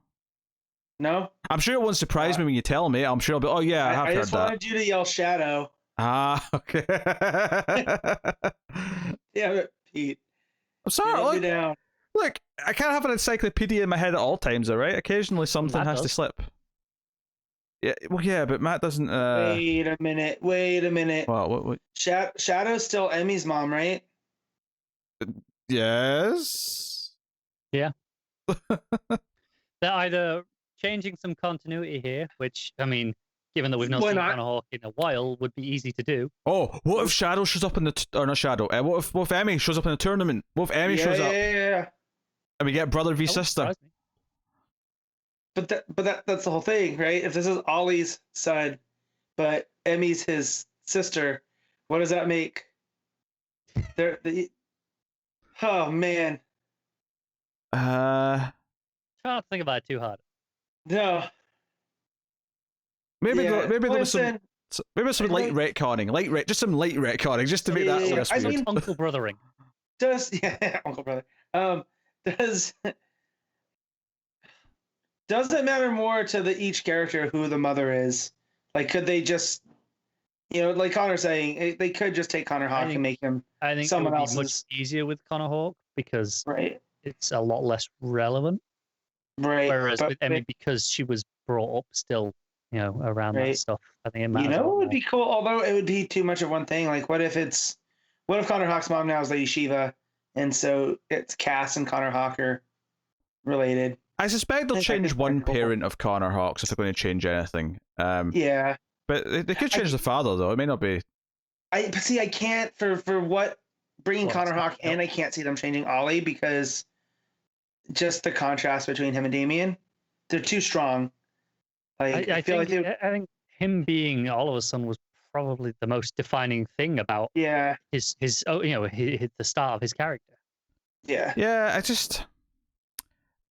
Yeah, I guess it's just kind of That weird. would be like saying Damien's not actually Bruce's son, but he is Talia's. Right. I mean, no, I get why, but I'm saying that in terms of continuity for the past decade, like Mhm. Oliver having a kid just hasn't been a thing. Not really. Right. And I feel We like they could go could the lean route of he into doesn't that. know about him yet, and kind Yeah. of essentially redo that stuff. Even worse, he doesn't care. Like that's an Ollie thing. Yeah, Ollie it being is. a dirtbag, like I would love for us to have a proper Green Arrow series while this stuff's going on, so that he can be trying to explain all this to Dinah. I wouldn't be surprised if one launches. Like, see if we get Yeah. like an announcement for July or August, it would not like. I'm all half expecting it at this point. yeah. I mean, just the stuff with Arsenal, and you got this now, and just there's no main series. I just can't see this playing Was it out you that I just saw everywhere tweeting else. the other day, Matt, that, hey, remember when Arsenal had one arm? Uh-huh. Like, oh, That's yeah, that was a thing. I had that thing because I started thinking about the Green Arrow, because Green Arrow was before the New 52, that was an area that I was very heavily invested in with, Green Arrow, Black Canary, and then you had Arsenal's appearances and different things, and that whole Cry for Justice, that was terrible, but I still kind of like parts of it. But, that's what cost him his arm and just all of that stuff. And then you had Cheshire popping up in there, and just, yeah, it was a lot of fun. It was the JT Kroll stuff, which, again, might not hold up by modern standards, but in the moment, I do love the enjoy. Cheshire and Arsenal relationship. Yeah. So, but yeah, so just all this great stuff happening around Arrow, but he doesn't have a main book. It feels prime, like Pete saying, it's only a matter of time. Yeah, I would suspect. I hope so. Unless there's just so much going on where all the stories are going to play out in the various books that the characters are in, but it does feel like it could use a central Green Arrow and Black Canary book, and call it that. It can be a pair book. Doesn't have to just be Green Arrow in title.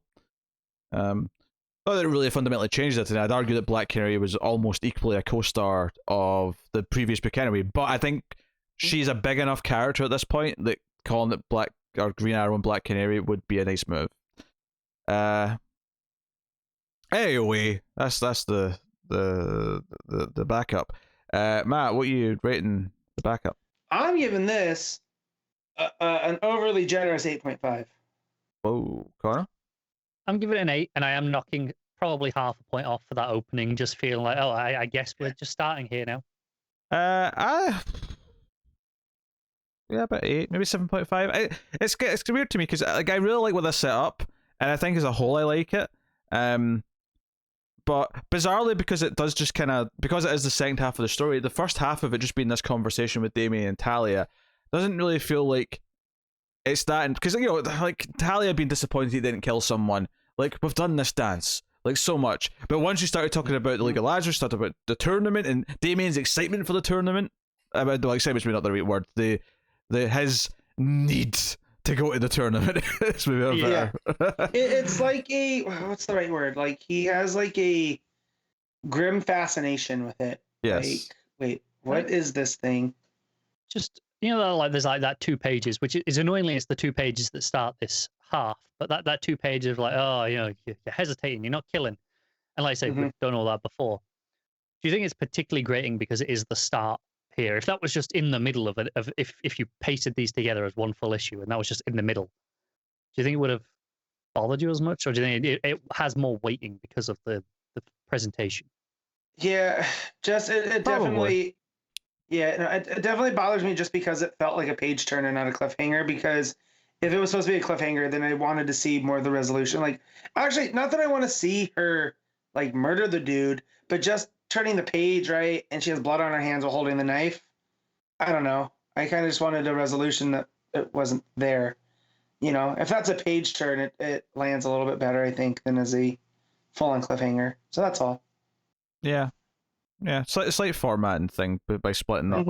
It was splitting a story that was clearly meant for just an issue into 2 halves. I actually think introducing potential new series that they want people to try this way is a really good idea. They just have to rewrite the 2 parts. If it's going to be, because it could just be 1 part, you could just do 1 10-page backup to set up a new book. Which I think this probably could have been, because the fight with the League could have been shorter, really. If they wanted to squeeze this issue into just like 10 pages, these 2 parts into 10 pages, I think it was possible. It's paced well enough that if this was just 1 issue, we wouldn't have been saying, oh, we spent too much time on that fight. Right. But it feels very front-loaded because of that now, where because we're reading this 2 weeks apart. So, yeah. So I'll go with a 7.5, I think, overall. Yeah. Book as a whole, Matt, Detective Comics, what are you giving it? An 8. Connor? Yeah, 8 from me. Guess I'm going 8 too, since it literally averages out to that. So there you go. Detective Comics 1034. Action Comics 1029. Philip Kennedy Johnson writing, with Phil Hester on the art. This is, of course, the second half of. It's funny how we just talked about this with the Robin story and the Bat books, which is the backup. But here we have 1 story split over 2. Although this was obviously always written as 2 issues. Which is the portal's open. Superman and John are fighting these things off. And this boils down to John telling Clark, "Look, you're not okay. You're clearly hurt. You can't do this." And Superman saying, "No, I can. It's not as bad as it looks." But ultimately, when they save the day, and it's John who actually saves the day, which is kind of the key dramatic point of the issue, is that this is John stepping out of his father's shadow, and that idea of like, there's a point for the kid's life where you're the hero, you're impenetrable, you can do no wrong.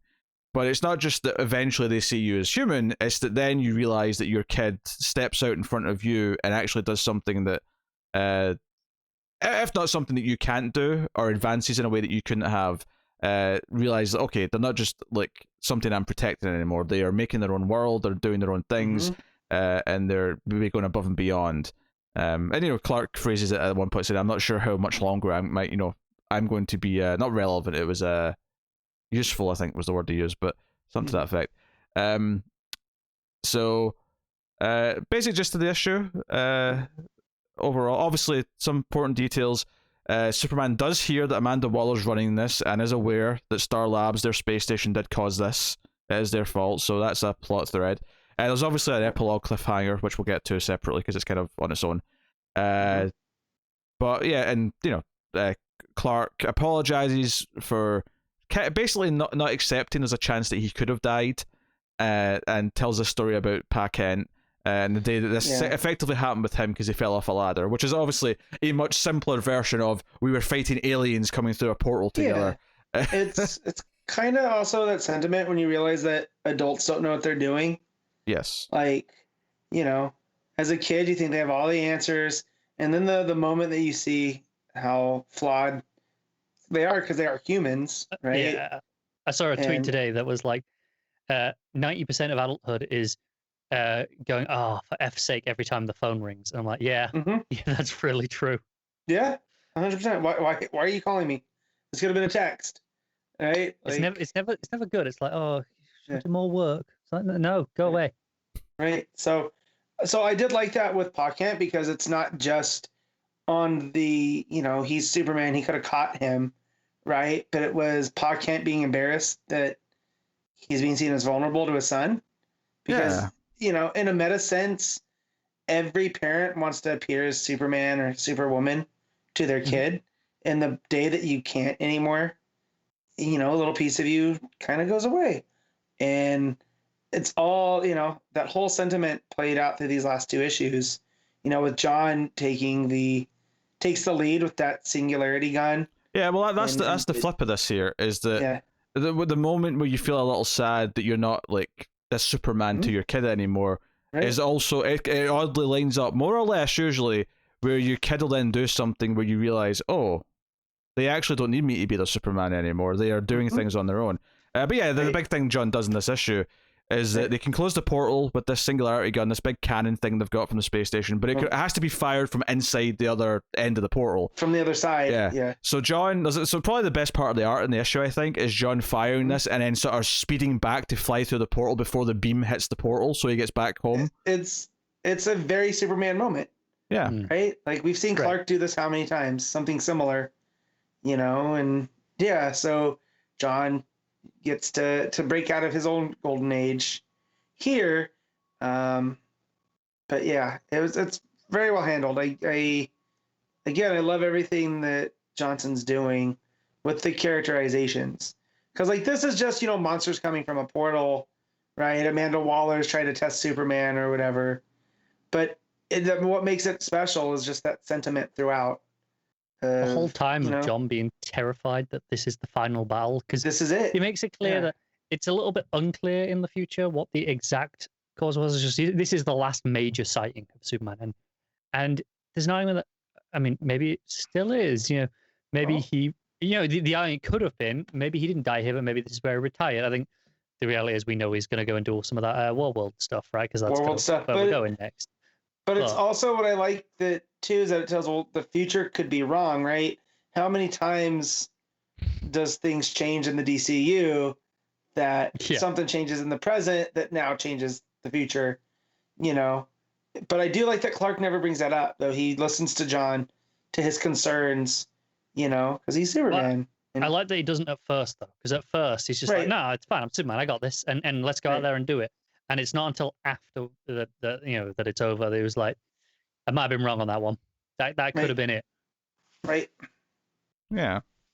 And the apology he gives is kind of for not listening to him, for not accepting that maybe he's right, maybe he has to accept that he can't do this. It's just again more very human facets to add to Superman. So once again, to anyone who ever says Superman's hard to write because he's not relatable, I say you're just not a good writer.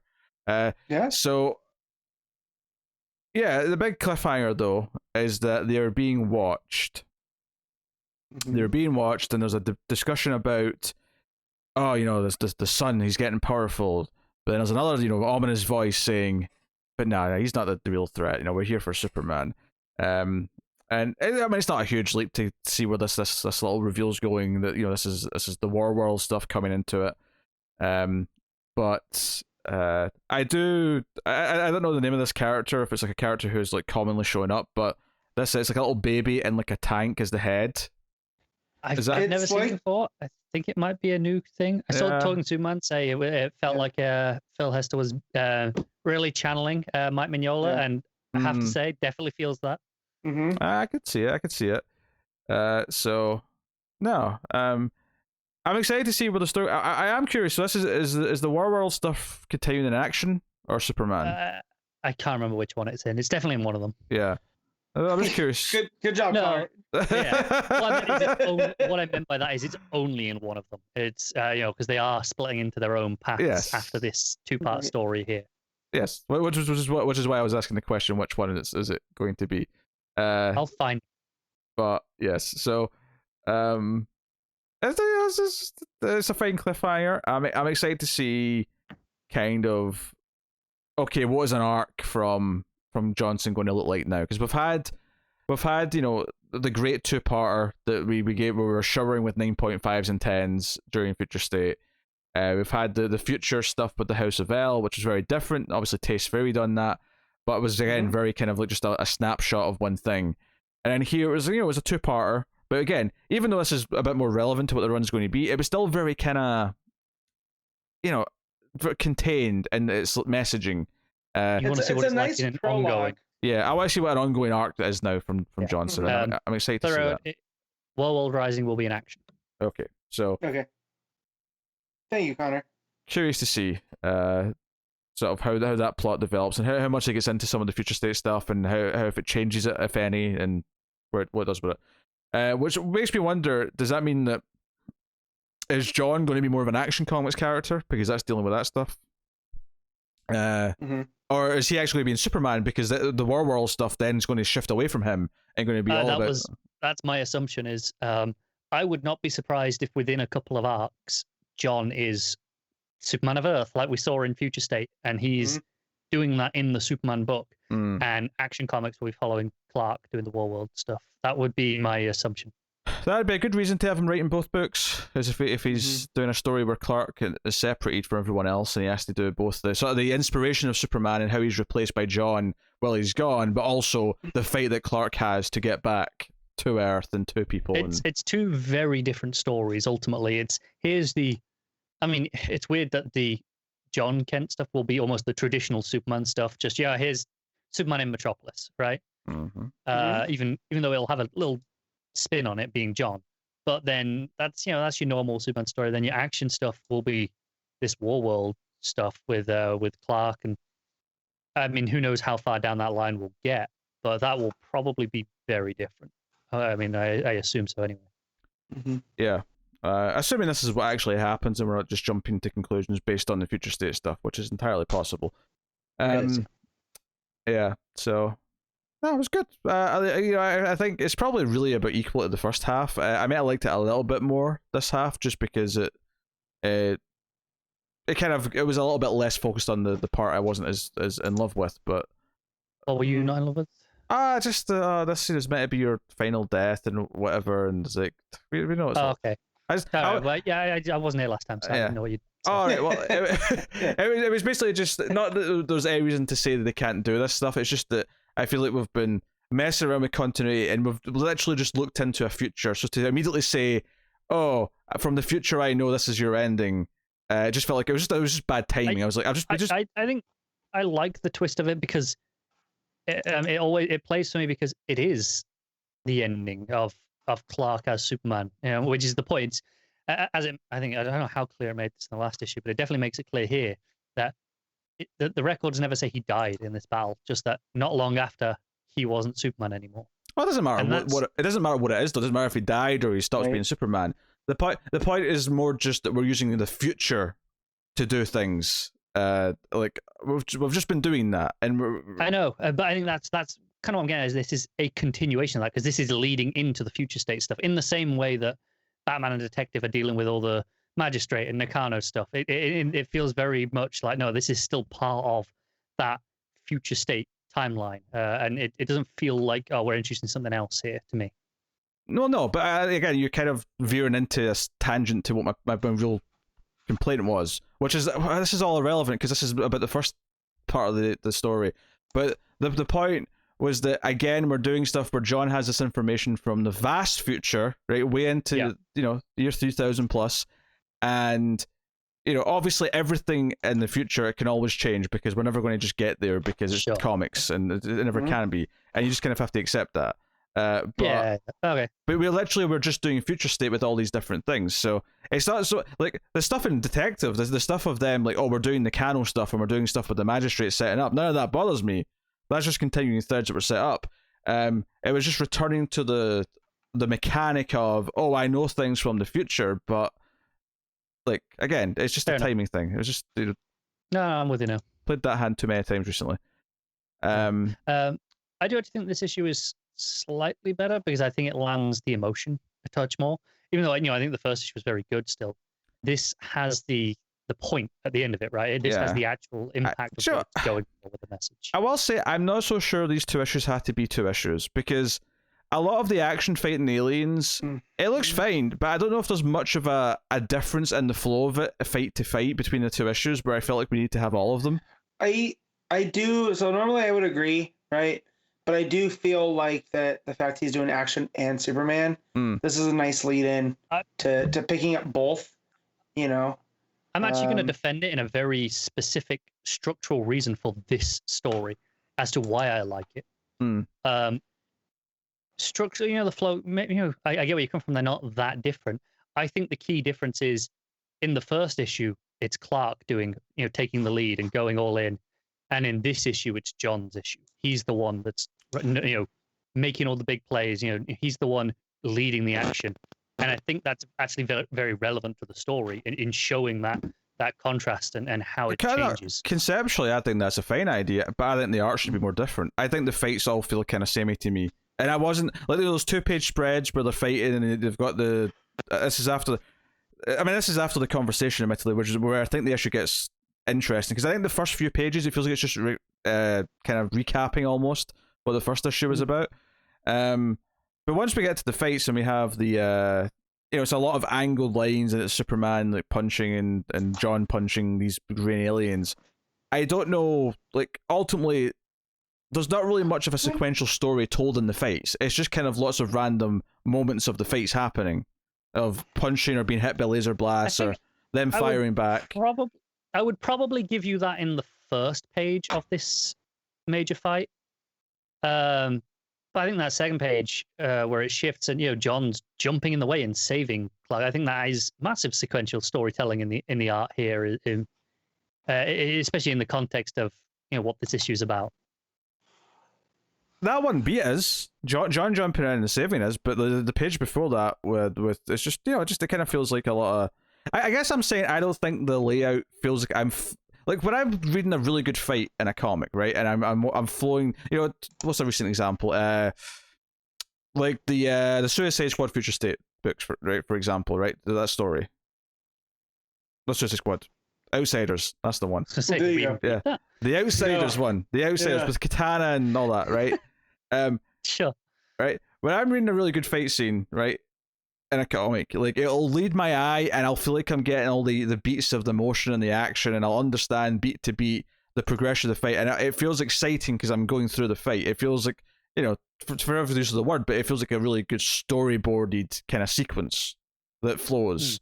And in some fights like this, the art is perfectly solid. Like there's nothing wrong with the line work or anything like that.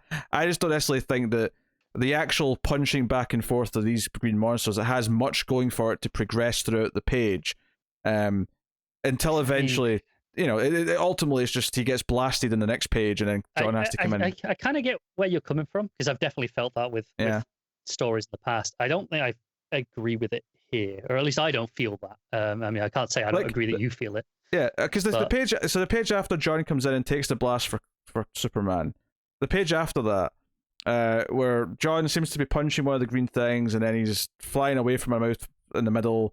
Superman's down at the bottom, throwing a punch.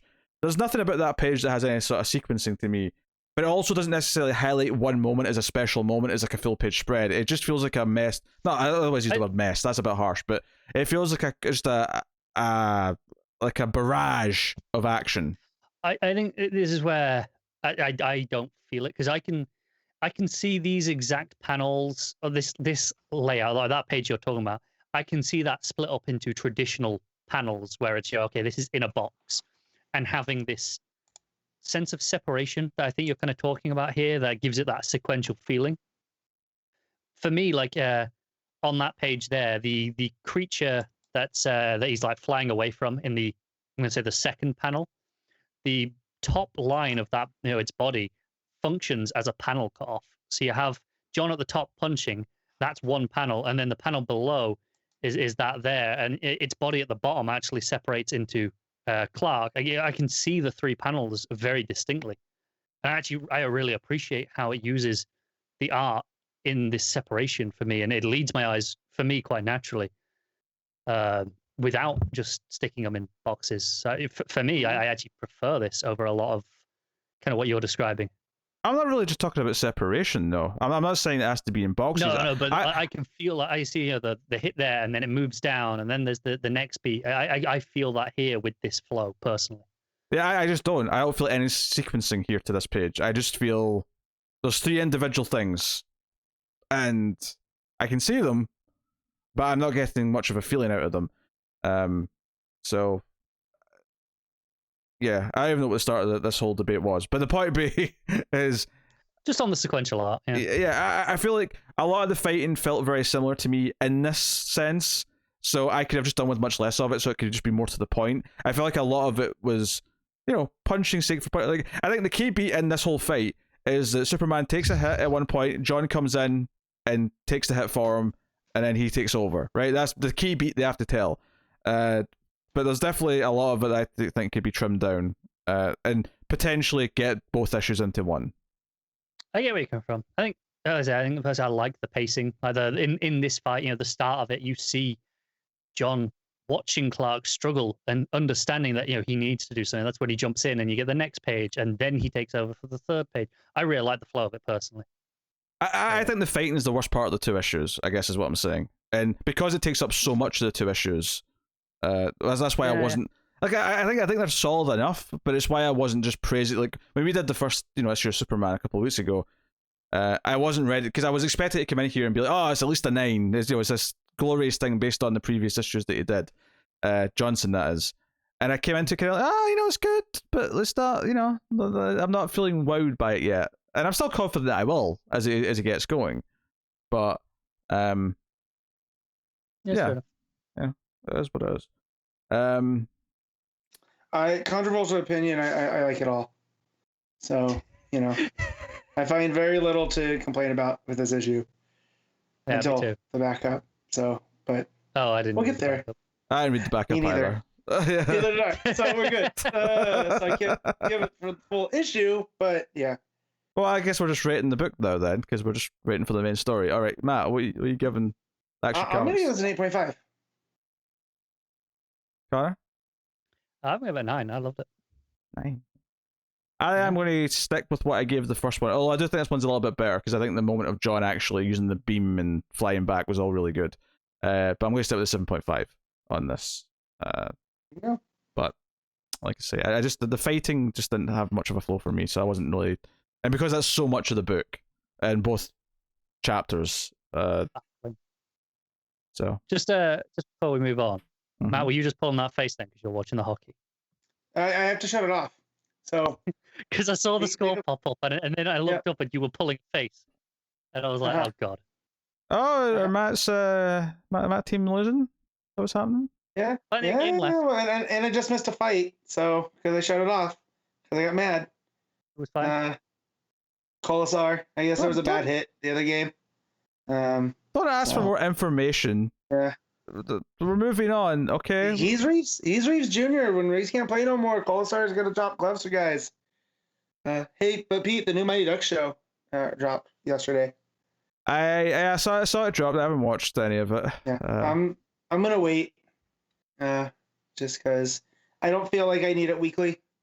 Like I can just watch it when it's all done. If I hear it's good, I'll maybe check it out. I'm not. I don't know. We're in an age of everything being rebooted. Disney Plus are going an absolute barrage of just but everything has to have a sequel or a prequel show or a reboot show.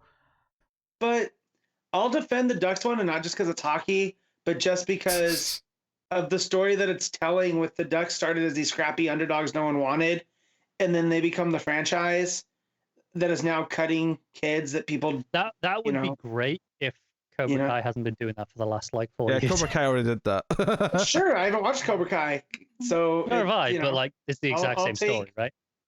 Yeah, but does Cobra Kai have the Minnesota Miracle Man, Gordon Bombay? No. Doesn't have Joshua Jackson either. which neither of the shows have for some That's stupid fine. reason. Yeah. Anyway, let's move on, shall we? Teen Titans Academy issue 1. This is Tim Sheridan writing with Rafa Sandoval on the art. And we've joked about this being very X-Men-y. I actually almost let out a laugh when I saw their hallways leading to the danger room, and I was like, wait, this is literally the X-Men underneath the mansion. And the fact that they're fighting hard light. Yes. Yeah. So I'm just gonna be out in the open. I did not like this that much, and I'm very disappointed. Nothing in here, like, it's got a great premise. Don't get me wrong. It's the Titans training the new people, the new kids. It feels almost like an Elseworlds at times, and it's very awkward in the stories that it wants to tell. So yeah, Pete, how'd you feel? I think I'm more positive than you, because that was a Okay. very negative gist. It was, and I don't want to be that negative, but like, it was just stuff just feels off. I think I'm at a point where I like just about everything it's trying to do. I think. I actually think the first page is very good. So I don't know if it's saying much, but like just but it's sort of teasing this kind of like the awe of like getting to Titan's Tower. It's this, we see the silhouettes of the original New Teen Titans in the distance, kind of. And But Dick is practicing his speech. I like some of the banter between the original members. Some of the dialogue is a bit hit or miss elsewhere with the new characters, but I do actually kind of appreciate that it's trying to introduce a whole batch of new characters, because X-Men's done this a bunch of times over the years where, from the ones I've read, like, Aaron's Wolverine and the X-Men, or even Uncanny X-Men when Bendis was doing both books and stuff like that, where they'll have like a batch of new characters and they'll be introducing them. It's kind of trying to do that. What's weird about that conceptually is that the whole idea of the Teen Titans originally was it was all these sidekicks, for the most part, the sidekicks who were teaming up, kind of like the Justice League, were all these main characters who were teaming up. So it's kind of funny that we're at a point where we're just creating a bunch of characters to be Titans when that wasn't originally the thing, right? So that's to say that you can, but it is very different conceptually. It does make it feel more X-Men-y by default.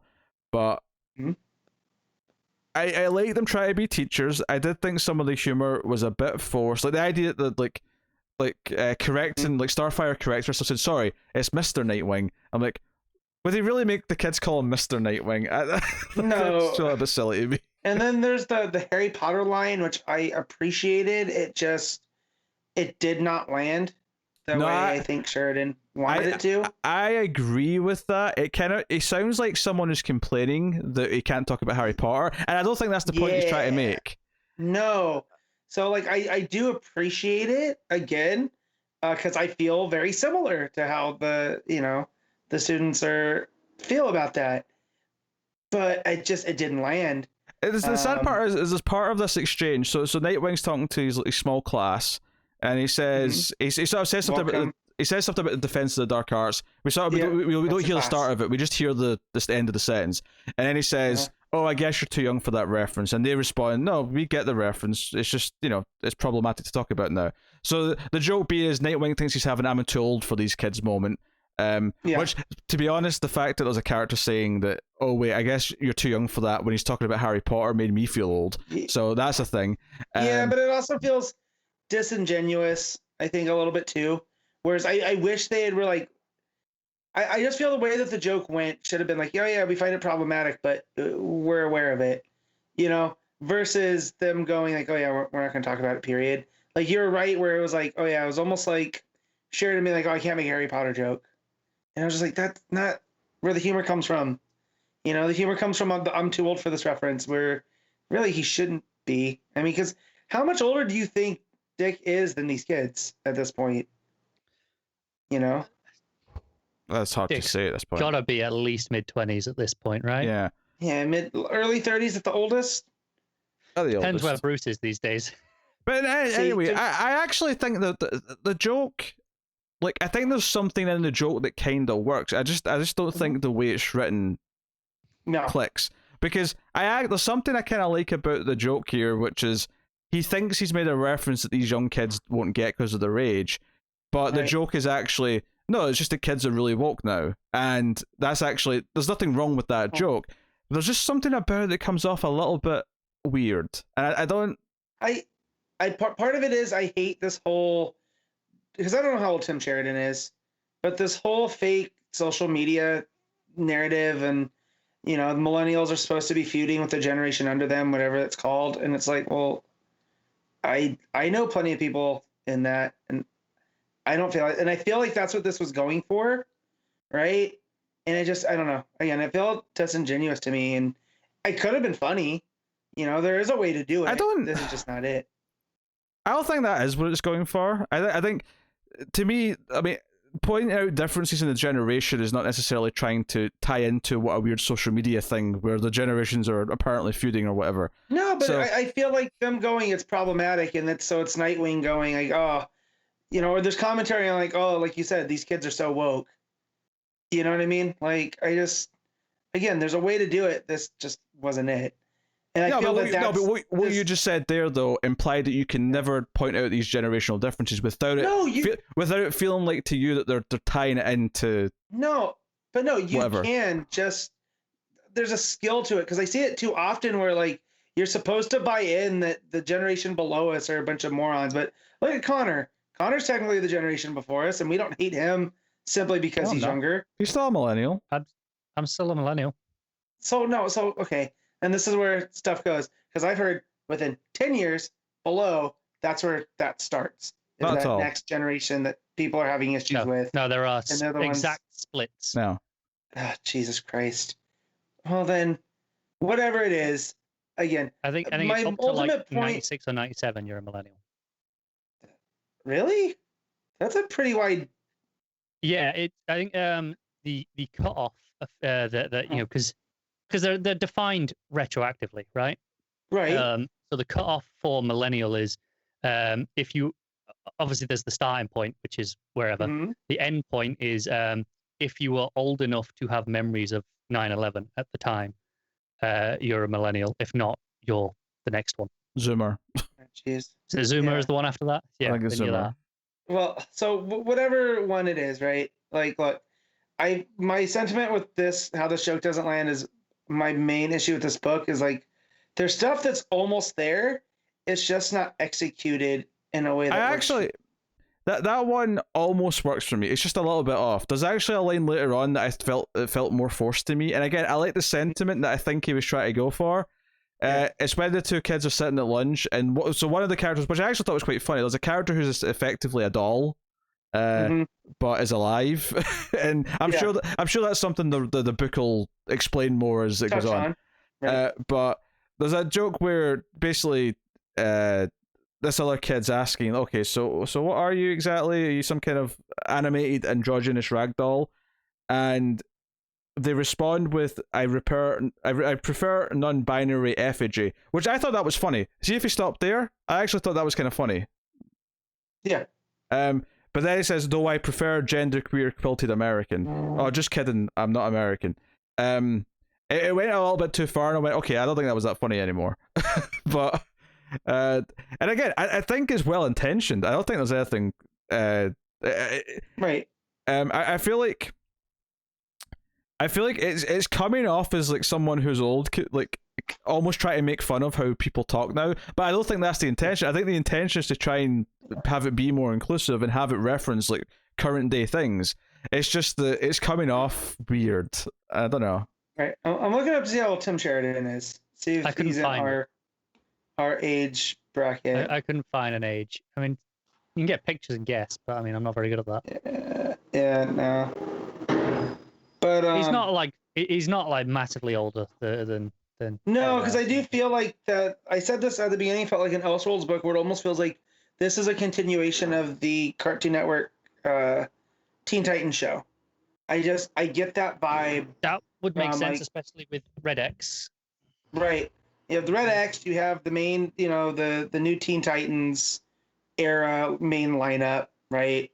And just their dynamics. You have the Starfire, Dick Grayson, and the Beast Boy and Cyborg being like best buddies Mike's and going. constantly ragging on each is other. going. It takes so long to respond. The tone gets worse the longer it takes. Anyway, It does. but yeah, Beast Boy, Cyborg, best buddies. And there's all of that stuff, and all that stuff. I feel that part works, but it's just trying to juggle all these different threads, because every time you spend time with the teachers, you also have to spend time with the students, and the students aren't that well developed yet because a lot of them are brand new.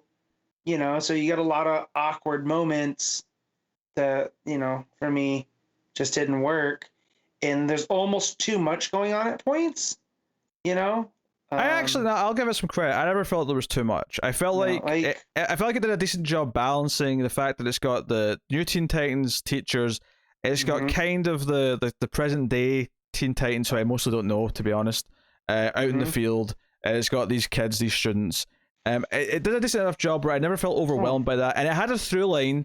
The through line being someone asked about Red X, and then there was a Red X mask left at Dick's birthday party, which is something that happens in the book. And then, there's like, okay, who left the mask? And people, they speculate that someone left it as a joke, but it's kind of weird because it's not even just like someone made a mask. It's literally the mask he wore when he was running from Deathstroke many moons ago. Right, and they hint that two other people picked up the mask after him. Yes. So there's all that stuff there that stuff all works for me. It's just, again, I'm going to give it another issue or two before I decide. What's interesting, I'll get back to that comment in a second. Yeah. What's interesting is the general consensus I saw on Twitter and various places was that it wasn't bad, but the thing that I saw come up repeatedly was that it was quite rushed. And it feels like Matt definitely kind of hits on that, but Pete, maybe not so much. It may be a little overstuffed, but I didn't get too rushed because there's the simple things that it kind of sets up. Like, it sets up that Tubi, which is short for totally tubular, who can turn into a tube, has to roommate with Roundhouse, I believe his name is, and they kind of have like a rivalry, and they kind of both make fun of each other's powers, and they kind of have a bit of a stare off, and it's just a 1-page thing, but it kind of just sets up enough that they can do a gag in the second issue that'll be like half a page, but because they've set up that they've got this rivalry going, it's kind of a through line that can be there now.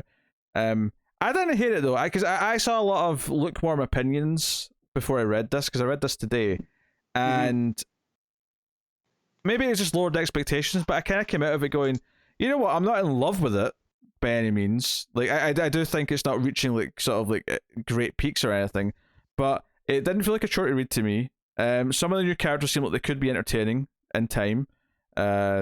Which ones in particular? So there's I think Totally Tubular seems fine. The Gorilla seemed like fun. Gorilla Greg. I gotta give him credit just based off the name. Yeah, I thought that they were fine. Just the ones that feel like they have a bit of personality. The one girl who was kind of like being made fun of because she, like, it sounds like she may already have a crush on Dick. Like, you're hot for teacher kind of thing. There was enough little things like that just to give them some personality. Honestly, the one that I probably liked the least was the one they did the most with towards the end, which is the guy who was like melting down the danger room with his powers. The one who they want you to believe is the Red X guy who could certainly won't be. The one who possibly could be Red X, yes. Yeah. They want you to believe that, and that's a red herring. In fact, I'm going to start calling him Red Herring. That's his name now. Although they do mention Billy Batson's at this school. Yeah, with Miguel. Miguel's there too. So they're roommates. So which again, that's where it starts to feel to me overstuffed, because it was like, oh, Shazam and Miguel and these new kids and the Teen Titans and then the new Teen Titans, and which I don't think that's Miguel overstuffed here. though. Are we talking about the Dial H Miguel? Dial H, yeah. Bunker Miguel. I disagree that makes you feel overstuffed though, because okay. Because it's like one panel. It's in a panel where they're in the cafeteria. Right, it's establishing. It's a cameo. I don't think they're going to factor into the book that much. Based off of Future State, I believe those two are going to have a lot to do going forward. Okay, that's fair. I was kind of forgetting. Or else why introduce them here in the first issue? And that's what I talk about. There's a lot of balls in the air, and I feel like if we just focused on one or two instead of all six, it might be a. I'll put it this pleasant way. read. I'll put it this way. I think this was definitely better than the first. Did I read the second Future State issue? No, I didn't. neither of us did. Right. Okay. It was better than the first Future State issue. Yeah, but that wasn't hard. That wasn't a good issue. But it wasn't a terrible issue though. No, but there was positive things to say. I think this is more on the side of decent. I would say this was a decent comic. I think it's fine. I wanted it to be better though. Like coming off of a Future State for Matt, because you said, I give it two or a couple more issues. The telling point will be when it comes to this Suicide Squad crossover in a couple of issues' time. Will you care enough to go and get an issue of Suicide Squad on top of this? I forgot about that too. Way. I already did an issue of Suicide Squad, so I forgot about that too, admittedly. But I think Connor. Yeah, that's the reason I didn't read this. Like I said when it was solicited, you solicit a crossover with a book I'm not reading before I even read the first issue. I'm out. Hey, we've heard that reason 100 million times. He's like a parrot sometimes. Anyone who hasn't heard He's like a parrot sometimes. Look, this is getting cut up individually on YouTube. You know full well that someone might click on Justice Review and be like, "Hey, why is he not reading this?" Because he's Conroe and he has CR21. Conroe. I am CR21. I feel like this feels like a perfectly fine mid-tier book to me from this first issue. It does an okay job of juggling a decent amount of characters. They all feel like they're in different sections.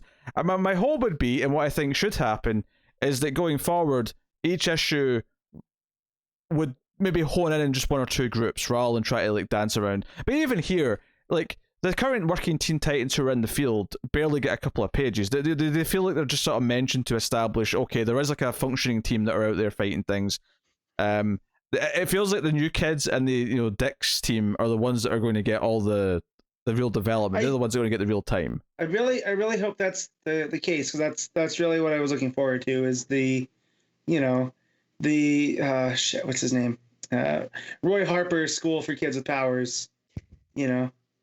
But to be fair, I think this issue mostly does feel focused on those two groups.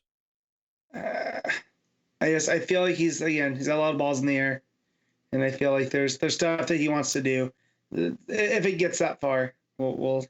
I'll be honest, Matt. I think you're being at least 50% harsher on this because of the Future State issues, not because of this issue on its own. But again, we can praise the stuff that the other writers did with tying in. Right, some of the stuff that Tamaki has done with Detective, or I'm not saying the Future State stuff should be discounted, right? I'm not saying because clearly in Matt's defense as well, Sheridan has said in interviews he considers them all part of one series, like they are part of this book. Well, see, and not knowing that though, it still goes, which is concerning. Don't get me wrong. I'm not saying that's not concerning. I just feel like some of Matt's actual critiques that he said about this issue feel like they don't really fit this issue to me. I went in with an open mind and went, this is not going to be like the Future State, and then it felt like the Future State stuff, and so I went, damn it, this is feeling disjointed, and like I feel again there's a lot going on for something that doesn't need that much going on. Like they could have just had the Teen Titans teachers with the new students. You could intro the other Teen Titans later, right? And go, oh, they're upperclassmen and they get to go out into the field, and one day we'll build to that, and just that time that we took with all that, we could have been focusing on these new characters, because again, I'm invested in the Red X stuff. And again, I don't think it's red herring, but yeah, it's Saudi summon at the school. So I didn't, going in with an open mind and putting away the Future State stuff, it didn't, it felt like Future State. Whereas I can say so far Superman and Batman on that end did not feel like those Future State things. They felt like there's some ties, but it didn't have the same tone. I disagree though. I don't think this did feel like the Future State issue, which is kind of the key difference here. And I also think that, again, the upper class Titans, the current working functioning team that are out in the world, I don't feel like they take that much time away from these pages, and it feels more to me like it's just establishing the hierarchy of what all the Titans are in this book. It feels like it's explaining everything, but the focus is very much on Dick's team and the kids, right? I always felt that they were the focus of this issue, and it never veered from that. I don't think. Now, I'm not. It sounds like I'm coming off really defensive about this book because I think Matt's been too harsh. I think Matt.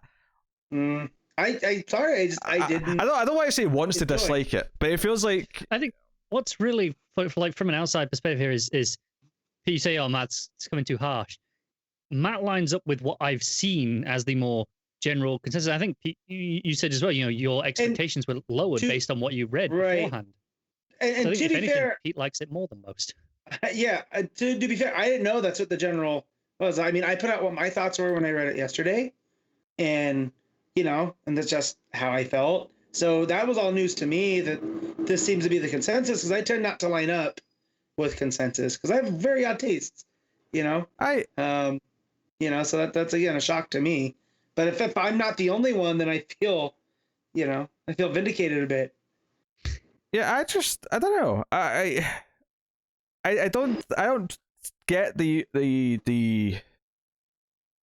I don't think it's playing too many plate shit. Now, admittedly, because of those future state issues, I completely see why it might end up being that way. I'm not necessarily reassured that I will still like this once it gets going into any like great arcs, or once it actually starts doing all the plot beats that it wants to do. And actually, what's funny is the one thing Matt says he likes the most, the Red X stuff, is probably the stuff I like the least. But I don't really care about the Red X stuff that much. In fact, the final page, which is where it cuts to whoever Red X is punching a mirror, was probably the worst page of the book for me. But yeah, that wasn't good. That was handled clumsily, like a lot of stuff I felt in this book. However, Ralph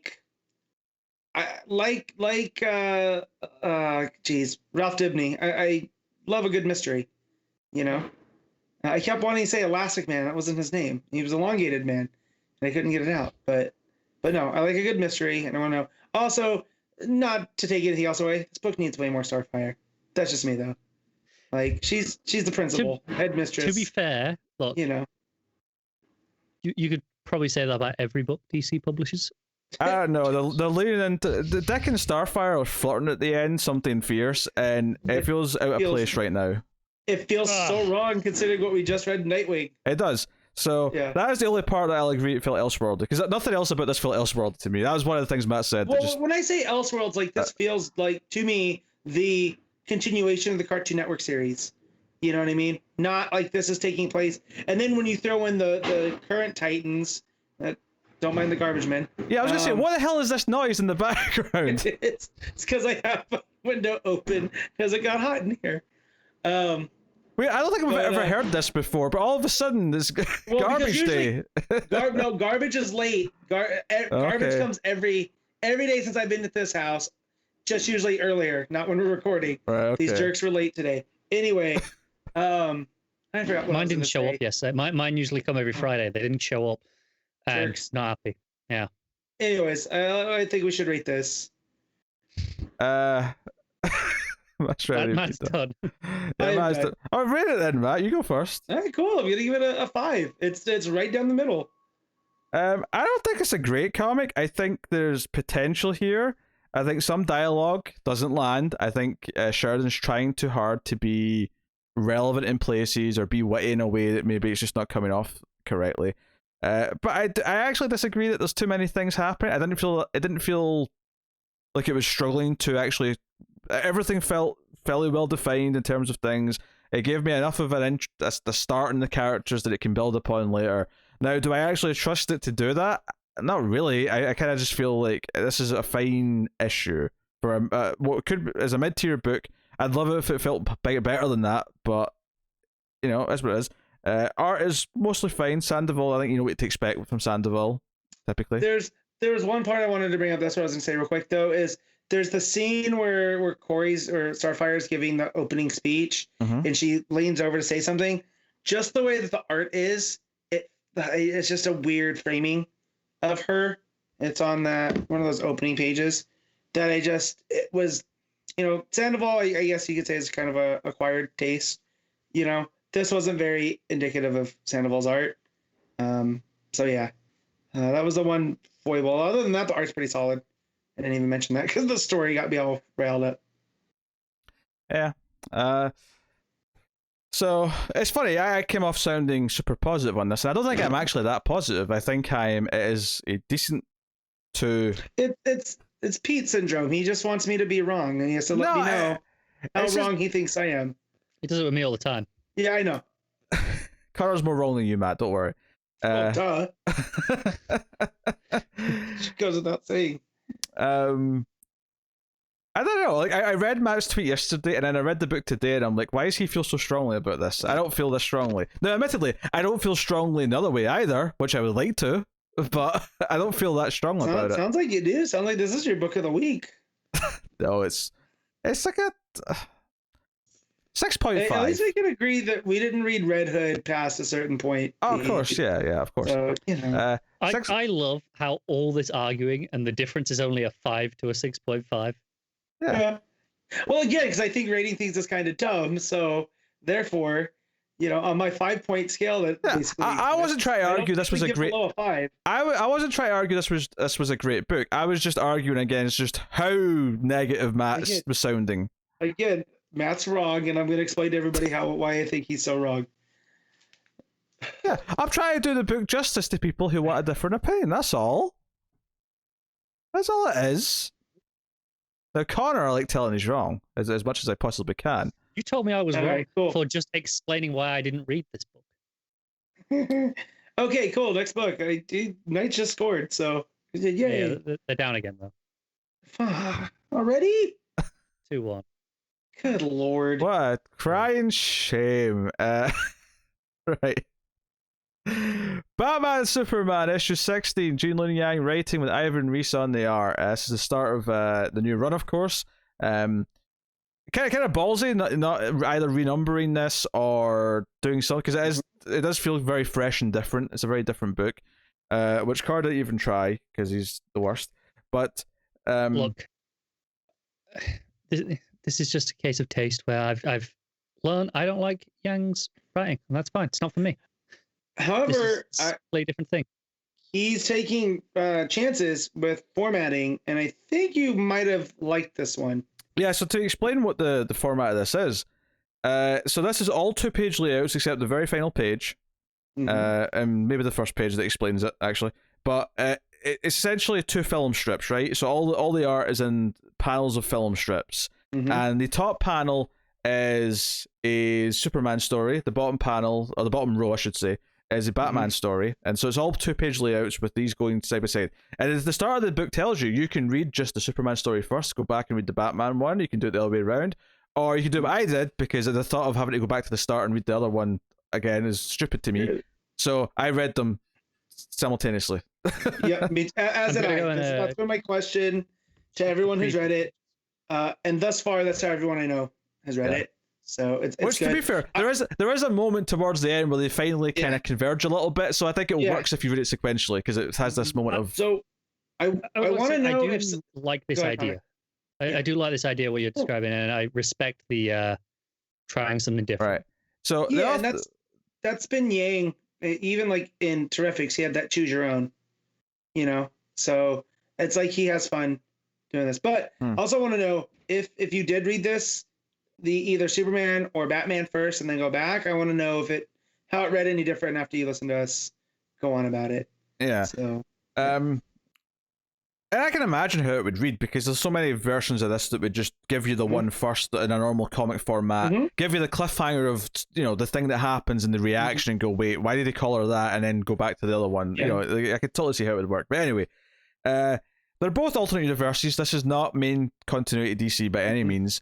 As we were going, we were learning, and it became quite clear they were separate universes too. They couldn't be the same one, because in one of them, Batman's still Batman, but in the other one, Martha's still alive. Only only Thomas Wayne got shot, right.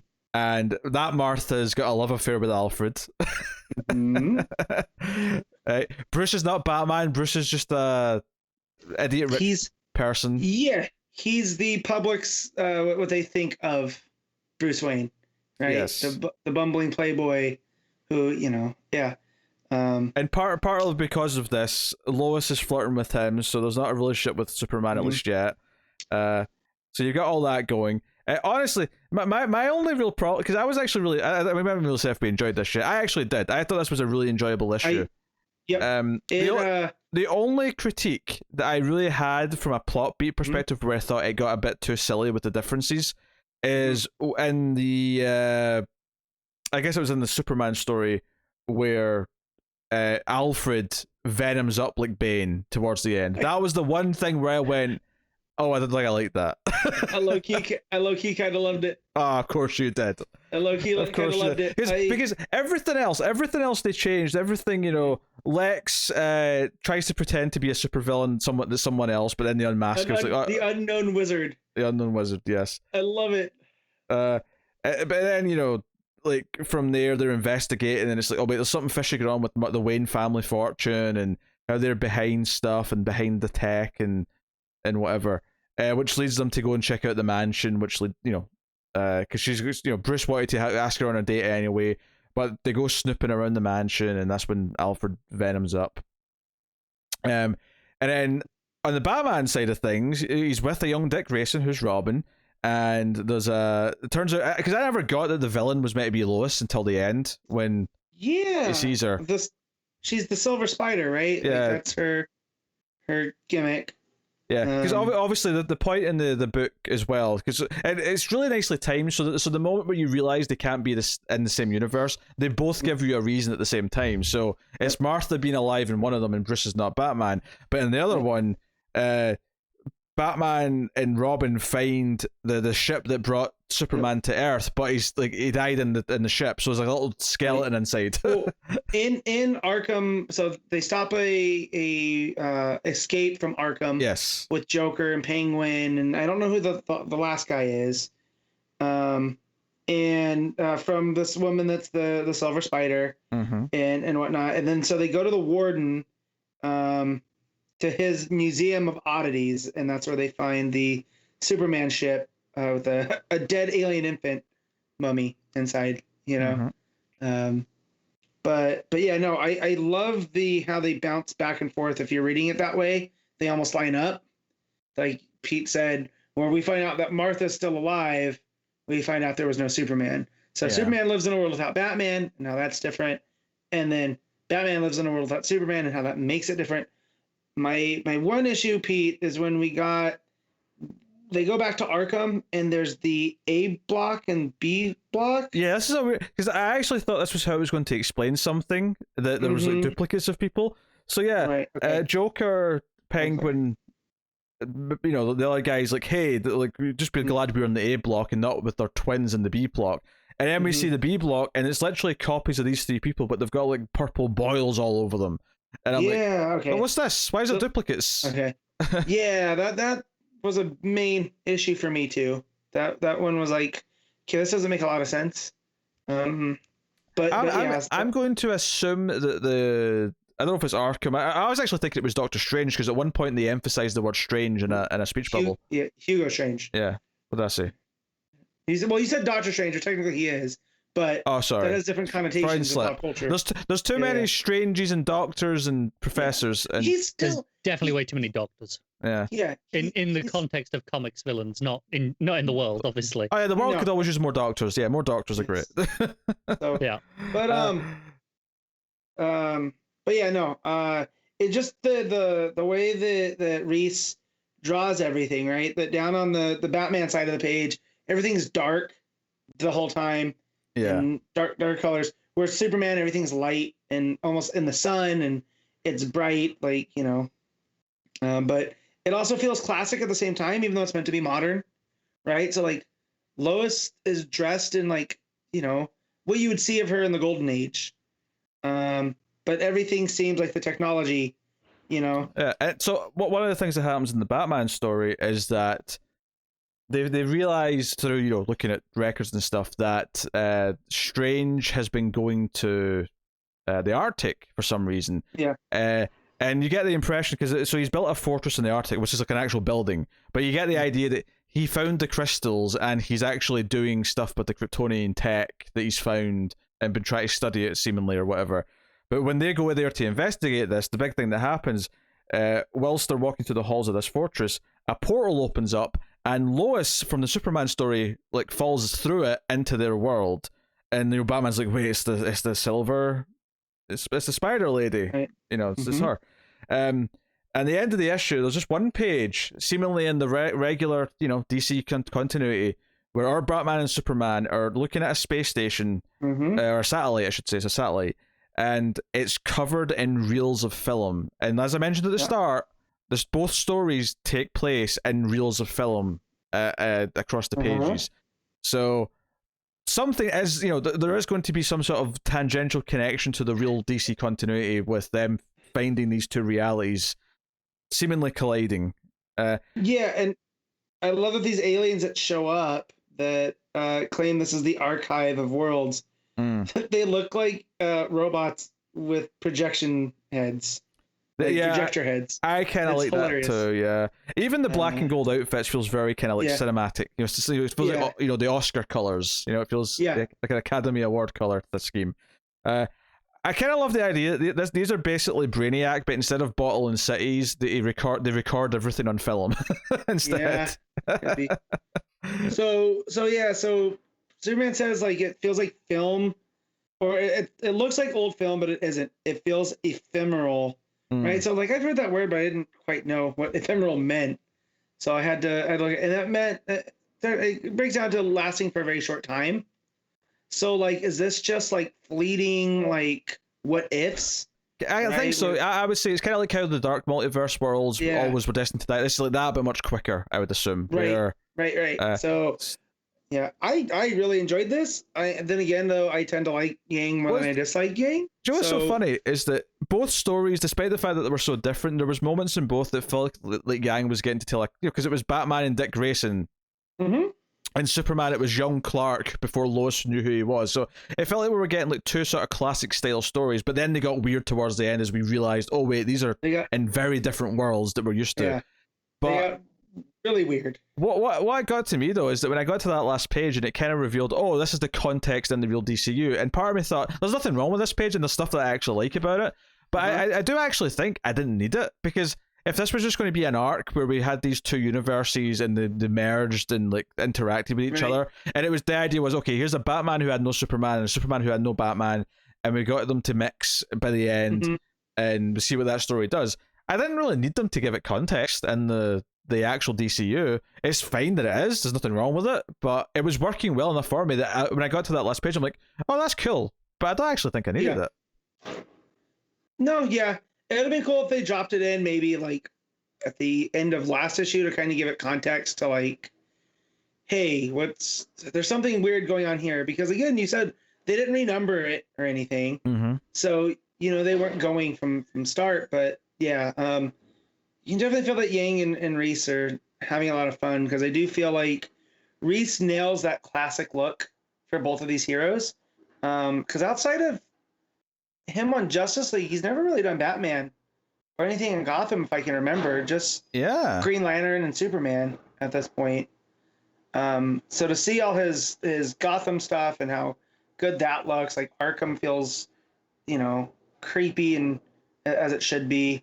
I almost wonder if this would have been better just as a new miniseries rather than like don't call it Batman and Superman, call it like, I don't know, like maybe do a play on World's Finest. World's Finest, but with like a twist or something, and just make it a mini series or whatever. Because I don't know how long this book's going to still last with Yang on it, because it seems that tends to be his bag, right? Like they kind of just let him have cleanup, and then it keeps going. So if this wants to keep going, cool. Because I am loving the Art Deco. I mean, it's got more chance of selling better than some of his previous books, right? Just based off of like, Batman, Superman. Yeah. It's interesting to me that because I suspect, as much as we were saying, like we didn't necessarily need the reveal at the end how it connects to the real continuity, but at the same time, the fact that he's introduced it and has introduced these aliens, it says to me that at the very least there's going to be a subplot now where we cut back to the real continuity. We're going to see some advancement with these characters, and I imagine it'll at least get a few more pages each issue now, versus just the one that it got here. So we'll see. But I had fun. It was pulpy. Like I say, the only plot development in either of the stories that made me go, okay, you went a bit too far, was the Alfred in the Superman story using Venom. That was the only thing that made me go, I love it for the fact that it feels like Martha is just accumulating all of the Gotham villains stuff. So of course she'll have Venom, she'll have the Mr. Freeze serum, she'll have like Joker toxin or whatever. And in the same way that and the other one, the Strange is collecting all the Kryptonian stuff and all the alien Kryptonian tech, artifacts and whatnot. Yeah. So this one I also went into with like low expectations just because it felt like, I don't want to say filler, but like it just felt like, okay, this is a book that it's going to be out, but really it was a cover that drew me in because of all the pulpiness, and it landed all the way, like, and turned out to be a fun read. I didn't know about the differing things, right? I mean, neither. Like, I was two stories. I opened the book up and it said you can read it in either order, and I went, wait, what? So I didn't know about this. But I just read it straight through, which I actually think. Well, part of me questioned if I should just read one, because when I got to like the second proper like set of pages, right, I was like, oh, maybe this would be easier to read, just do the Superman one first, then go back and do the Batman one. But because when they do eventually converge, I actually do think it's worth reading, just doing it simultaneously. Just do the Superman on that page, then the Batman on that page, and then keep going. Mm-hmm. It became easy. You got into the flow of it after a little bit, but neat. Matt, what are you giving? I'm gonna give this an 8. Yeah, I'm inclined to. Mm-hmm. I'm inclined to go with 8 as well. Yeah, it was solid. So hey, if we're all going to have 4 books in a week, at least if they can all be pretty decent. I mean, obviously, Titans Academy was a bit lower down, and even for me, it's easily the weakest one. But I mean, we'll see. Anyway, before we get to those things, I have a Patreon book every month on patreon.com/MailFuzzTV. Patrons at one of the high tiers can make myself or Connor read a book. I have been working through American Vampire. I'm on issue 17 for this particular episode. Again, we ended the last issue with Henry making an uneasy alliance with Skinner to escape the Japanese war prison. And not just a war prison, it's like an experimental prison where they're doing like experiments with the vampire blood and making these things that are more like liquors from Resident Evil, for anyone who will get that reference. But yeah, so this was... these issues go in so fast because they're so well paced. There's so much flow to the sequence of events. If there's any complaint about this issue, is that they've been teasing, Pearl's, getting there. She's on her way throughout the book, and she shows up in the very last page. There's none of her before that page, though. So when she showed up at the end, it was like, one little tease of her maybe at some point throughout the book might have been a nice thing. Don't get me wrong. I think this is one of these things where if you're reading this all in one go as a trade, it probably plays completely fine. But because I am reading them separated like they were originally released, it stuck out to me just how un-teased she was in this particular issue. I just realized that I've only ever read American Vampire in trade, so I've never had that issue. Yeah. Like, I could just breeze through it now, but now I'm wanting to reread it, so maybe after these Savage Shores, I'll start like Pete's done. So yeah, it starts with some action with them like running through the halls of the prison, yelling at each other, Skinner swiping at vampires, some wonderful stuff here. At one point when he kicks down a door, in the bottom panel of that page is just infinite black, except from the light from the door that he's just kicked open. So it's a nice contrast to the rest of the page. And then the next page is this full page spread of like him looking at this room full of like missiles. And they realize what's here. It is diabolical. It is essentially bombs filled with the blood of these vampires they've made. So that basically it's like a Hail Mary where they'll just infect millions of people with this and like essentially doom the planet if they're not going to win. Yeah, it sounds like chemical warfare. Yeah, but worse because it'll spread. At least chemical warfare typically, at least traditionally, will kill the people it hits. Okay, not chemical, biological warfare. Yeah, biological warfare, yes. Yeah. So... And they have this debate where, okay, well, clearly we can't let this be a thing. We have to like stop this. So the vicar, the leader's name of the platoon, he's like, look, I'm calling this in. Drop every bomb you've got on this location. This has to go. And Skinner's like, wait a minute, we don't have time to get away. It's like, no, we might just make it. If we can find a good route or get to the helipad or whatever. And they try and open this big shutter. There's like tons of Japanese soldiers there. They have to shut it back down. And it's like, okay, what the hell are we going to do? We have to run back through the vampires. We have to go through one of the dangerous tunnels. So all of this is like just classic survival stuff, but this is like the end. I mean, just to go back to Resident Evil, since I mentioned liquors, it's like that part at the end of Resident Evil where the self-destruct thing's about to go off. So you've got the 5-minute timer and you're trying to get out. So this issue is just adrenaline. It's just adrenaline fueled trying to escape, and one by one, whoever's left are being killed off. Most heroically, the captain, he decides to stay back with some grenades to give them a chance, to give Henry and Skinner a chance to get away. The reason why he's doing that, because you're thinking, why wouldn't he just make Skinner stay? Because since he isn't like Skinner because he's a vampire, it's because he's been bit. He knows he's about to turn. He's fighting it off as long as he can. So he's like, give me all the grenades we've got, and I'll buy you some time. And we find out that he lost his arm. He cut off his own arm because he got bit with a vampire. But the vampire that he got bit by was his own child. His own child, who he should have killed before he turned, but he didn't. So now he has to live with the last memory of his own child being this monster. So he has this big exit. The full pages of the plane coming in and dropping the bombs as this is all happening.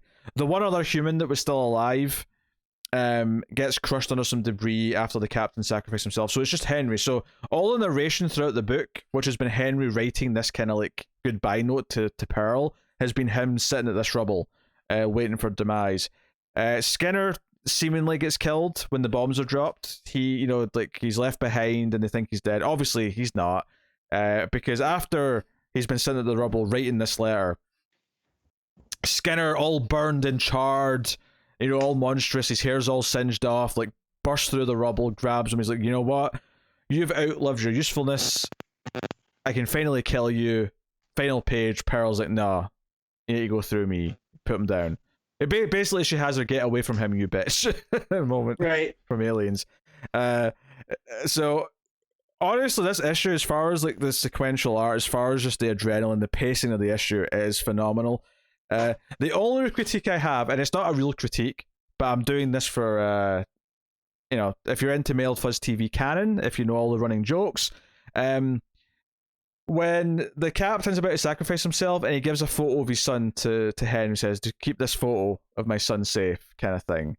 The photo, it looks like Brahms from The Boy. The haircut, everything about it, it looks like Brahms, and I'm just like, my God, like, you're giving me this emotional beat of like this guy's like, feeling like sad and having all this guilt over his son's death, and all I can think is you shit, you shit, you stupid Brahms. I thought you were gonna say something stupid about diplomatic immunity. Oh no! And then instead of turning to Brahms, which reminds me that Tim, this week, on Twitter, there's been a thing going around of why are you crying? It's just a movie, and then the movie. So of course, Tim had to put The Boy, and I haven't laughed that hard in a while. Yes, that man's a father now. To be fair, he would probably also cry if he had to watch The Boy again. I would. Yeah, yes. yeah, but different for reasons. different reasons. Yes. I was tempted to make a joke along those lines, this will make me cry because I don't want to watch it, but instead I just replied to Tim's with a gif of Chopping Mall because I thought that was funny. Yeah. But yeah. Wait, to imply you cry at Chopping Mall, or yes. just that you? Yeah, okay, fair enough. Yes, to imply that Chopping Mall's a more emotional film. I mean, it probably is. You're not wrong. I think it is. Yeah. The art's great. Skinner with his like hair burned off and he's like there's smoke coming off his skull. Looks fantastic. He's proper monstrous. Like I say, the sequence is great. There's been such a muted greens because they're in all these dark tunnels throughout most of it. One exception maybe being the room with the missiles, which are all red because there might be blood, but also it's just the stark contrast of this being such a dangerous like idea what this room is. But it's mostly muted greens and stuff like that. To the point where right at the very last page, the full page spread of Pearl, when she's standing there all vamped out. It's her outfit. She's still wearing kind of the sort of the nurse, like, and it's not a nurse's outfit. It's it's a the sort of military outfit that one would wear before they put on their actual duty nurse outfit, right? So it's like a smart jacket and skirt, but again it's presented here in muted green. Behind her is just a wall of flames and smoke because of all the bombs that have just been dropped. So the contrast between her and the background is phenomenal. It's great stuff. So this issue is just a straight 9 out of 10. There's nothing. There's just pacing's phenomenal, and it's paying off everything that it's been building up to. Really good stuff. So, excellent. So there you go, American Vampire. That'll take us on to the part of the show where we pick our favourites of the week, do our favourite panel / moment, favourite cover, favourite art, and top 5 books, or in this case, rank the 4 we read. Or if you're Connor, 2. 1 and 2. Very happy with my 2 books. Oh, I bet you are. So starting off with panel / moment, Matt, what you got for that? It's gonna be the Connor Hawk reveal. I got stupidly excited. Oh. That's fair, Matt. Connor. How dare you? I'll probably say the same thing. For me, it's from Action. It's the bit where it's just before he goes into the conversation about the story about Pa Kent. There's a few panels where John says, how am I supposed to be ready for that? And it ends with, when I was your age, saw your grandpa fall off the ladder. But in the middle of those 2 panels, there's 3 panels across the bottom of the page. But in the middle, there's this panel where Clark just he looks down, closes his eyes, he's thinking about, all right, I need to tell him this story. And just it's that extra beat in the middle that just completely makes it for me. Yeah, I actually don't have something that springs to mind immediately. I mean, I'm tempted to do John using the laser beam and flying back to the portal in time. There's a lot of stuff just art-wise that I could pick from Tech. Like there really is tons of it in there. So which I probably will do. Part of me, I think I'm going to go with. I'll probably go with Bruce in the tunnels, building his new little mini caves. I think, partly because I like the contrast, but I like kind of the general sentiment he has there, of like realizing how difficult this is, but also the idea that I mean, maybe it doesn't need an explanation, but I kind of like that it gives a little explanation as to why there's so many unused subway tunnels in Gotham, is because they basically abandoned the idea of improving the subways, 30, 40 years ago. It's not been an issue. Out of sight, out of mind. Yeah. So I kind of like that little touch. So I'll go with that. But there you go. All right. So favorite cover, Connor. It comes down to either the Tech variant or the Batman Superman variant. The Tech one's the Bermeo one. Absolutely love it. The Batman Superman one is, I believe, Greg Smallwood, which is really nice as well. I might go with that one, actually. It's a little bit different. Yeah. I also agree it's between those 2. And I do love the Bermeo one, but I'm going to agree. I am going to go with the Batman Superman variant. It's just too pretty to say no to. There is a little bit of me that knows I've got more Bermejo variants coming up. So I'm like, yeah, I'll pick one of those at some point, I'm sure. But Bermeo's done better, I guess, is part of the point as well. He's got more impressive covers. So, that's fair, yeah. As good as it is. Matt, what are you picking? I really like the Action variant. It's real bright, smiley Superman. But I really thought I was onto something by going with the Batman Superman variant, and then both of y'all just, went all in. So yeah, that's mine too. Batman Superman. It's a good piece. Okay. It is a very good piece. All right. So best art of the week. I will jump in first for this. I think, it's got to be Detective. It's got to be Mora on Detective. And even if I include the backup has pretty strong art too, so it's not like it dragged it down. I mean, it was different, of course, but it's not like it was making me go, I need to deduct points because the art in the backup's bad. So, Tech, Matt. So this week has all decent art throughout all of the books, so it makes it kind of difficult. But I had narrowed it down to Batman, Superman, and Detective. But the 1-2 punch of Mora and Melikov, if I'm saying it wrong, probably. Just say Gleb. Just say Gleb. Nobody Gleb. Yeah, that's how he signed stuff. It's got to be Detective. Also, Dan Mora wants some future fame, right? Like, he only does good work. I'm actually picking Hester for Action Comics. Although I think part of that is because while Detective Comics is very good, I don't think it's the best Dan Mora art this week. Like, I think the art in Once and Future. Connor, I'm only on. I know, but Look, I'm just Issue saying, 9. it's been a very good week for fans of Dan Mora. Yeah. But I'm going to go with Hester because it's gorgeous. Yes, I had active critiques of that, so that was not even in the running for me. But that's fine. Could be wrong. That's okay. Dear. All right, ranking the books then, Matt. Go for it. So number 1 is going to be Detective. Number 2 is Action. Number 3 is Batman Superman. Number 4 is Titans Academy. Connor? Yeah, Action, then Detective for me. I'm going Detective at number 1. I'm going Batman Superman at number 2. I'm going Action at number 3, and then Titans Academy at number 4. So there you go. That's the books. I will tell you what's coming next week. As a week 5, although they did actually push the Flash, because the Flash I think was originally meant to be this week, or at least if it wasn't, I assumed it was because it usually would be. Are we reading the Flash?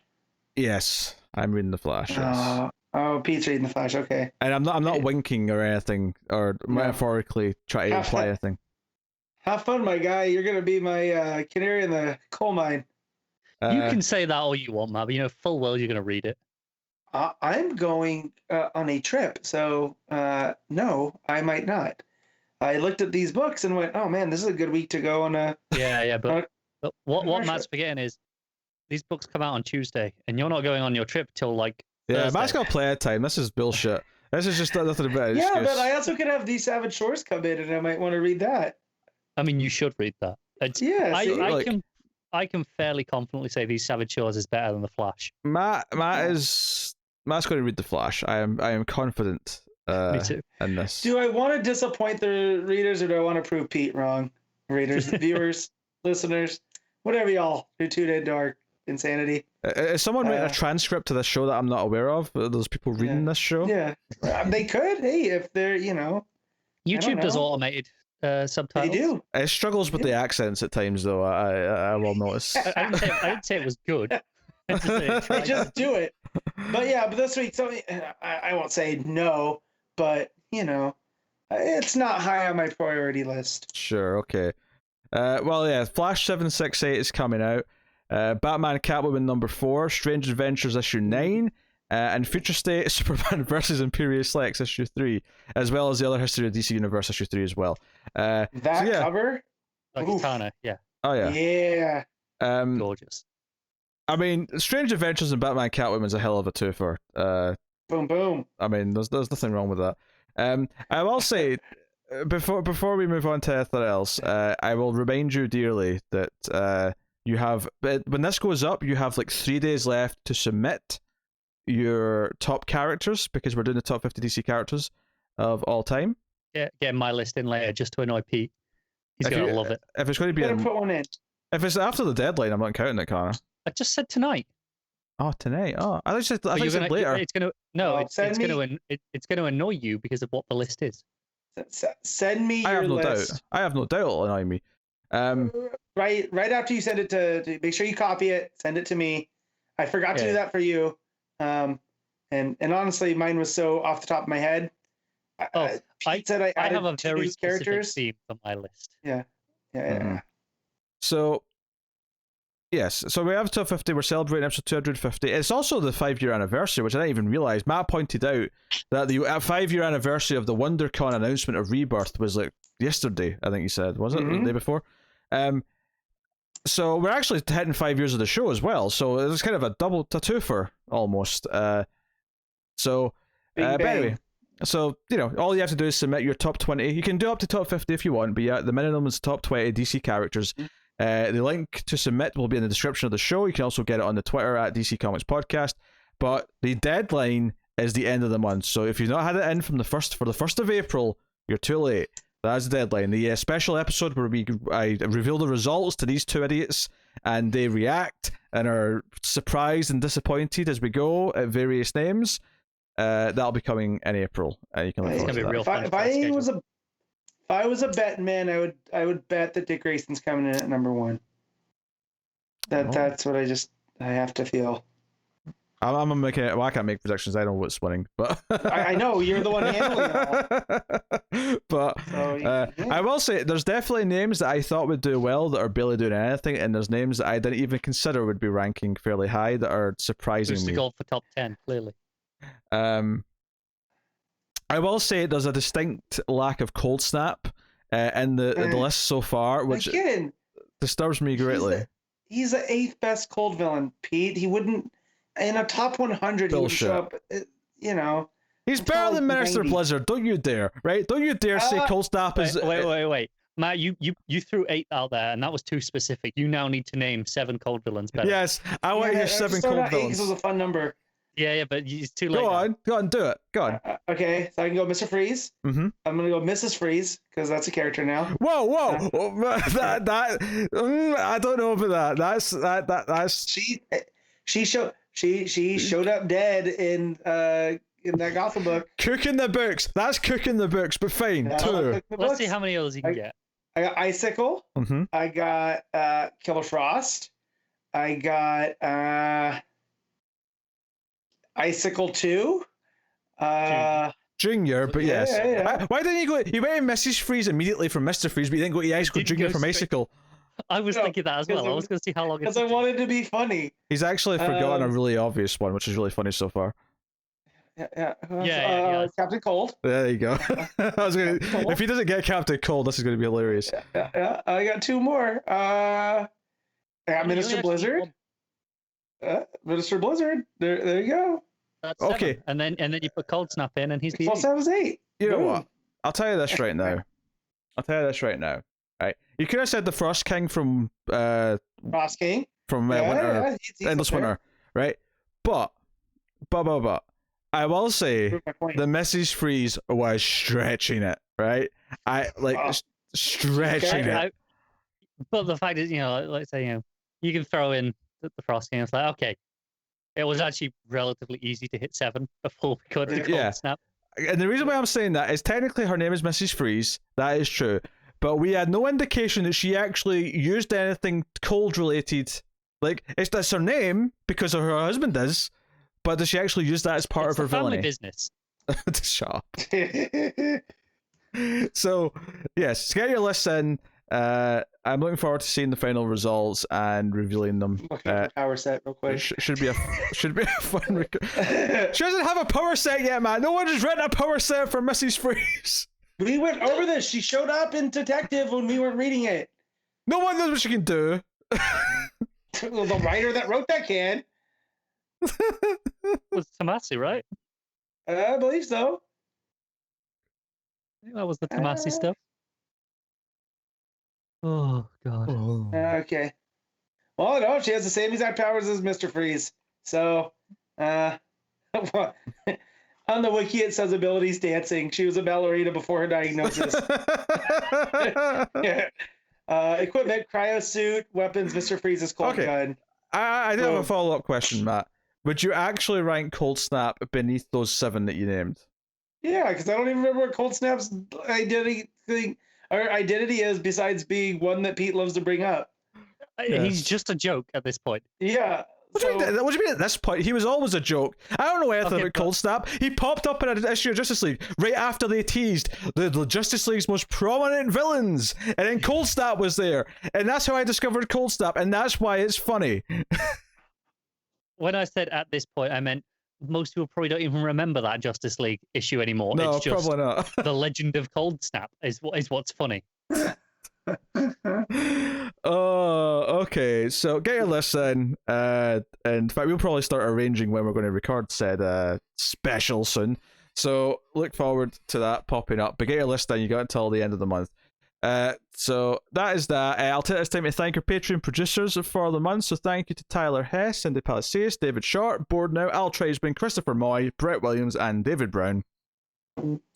You're a producer if you're $20 or more at patreon.com/MailFuzzTV, but you can support us for much less than that. You can give us just $1 per month. The $5 tier gets access to the show a day early. You get access to Previously in the Multiverse when me and Connor squeeze it in a month early, so you can go and check out the bonus goodies. But you can, of course, support us in other ways for free, simply by hitting the like button, subscribing and commenting on YouTube, sharing us on Twitter, again, at DC Comics Podcast, or of course rating the podcast on iTunes or whatever platform you get your podcast from. Give us a good review, like a 5-star rating or whatever the units of rating is on the service you use. If it's a thumbs up, give us a thumbs up. If it's stars, give us stars. If it's a heart, give us some hearts. Whatever it may be.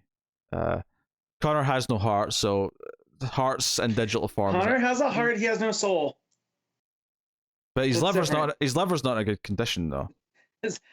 He's Barney Gumble in that episode of The Simpsons where the ambulance crashes and the liver bounces Well, outside I'm Bose. confident that the quality of my liver is better than the quality of Pete's brain. So, I'm good. I'm pretty sure Matt referenced that exact Simpsons thing before. did. Very recently. Yes, because it's my favorite. It's Connor. Where do you think you're going? And he tucks it back in his shirt. Man, that show. Uh, No one said that about 15 years. Yeah, but I think that's the thing, right? It's whatever Simpsons was, whatever the episodes were like when you were 15, when you're 14, those are the ones that are good. So I'm sure there might be a generation of kids that like those. I don't know. Anywho, that has been Comics from the Multiverse, episode 246. Thank you very much for joining us. You can do all the things we said to help support the show. Make sure you get your listen time. Deadline is the end of the month. Link in the description and our Twitter. So that is it. So thank you once again. We'll see you next time. Keep reading DC Comics, and remember to never get lost in the Speed Force. What if Mrs. Freeze is Red X?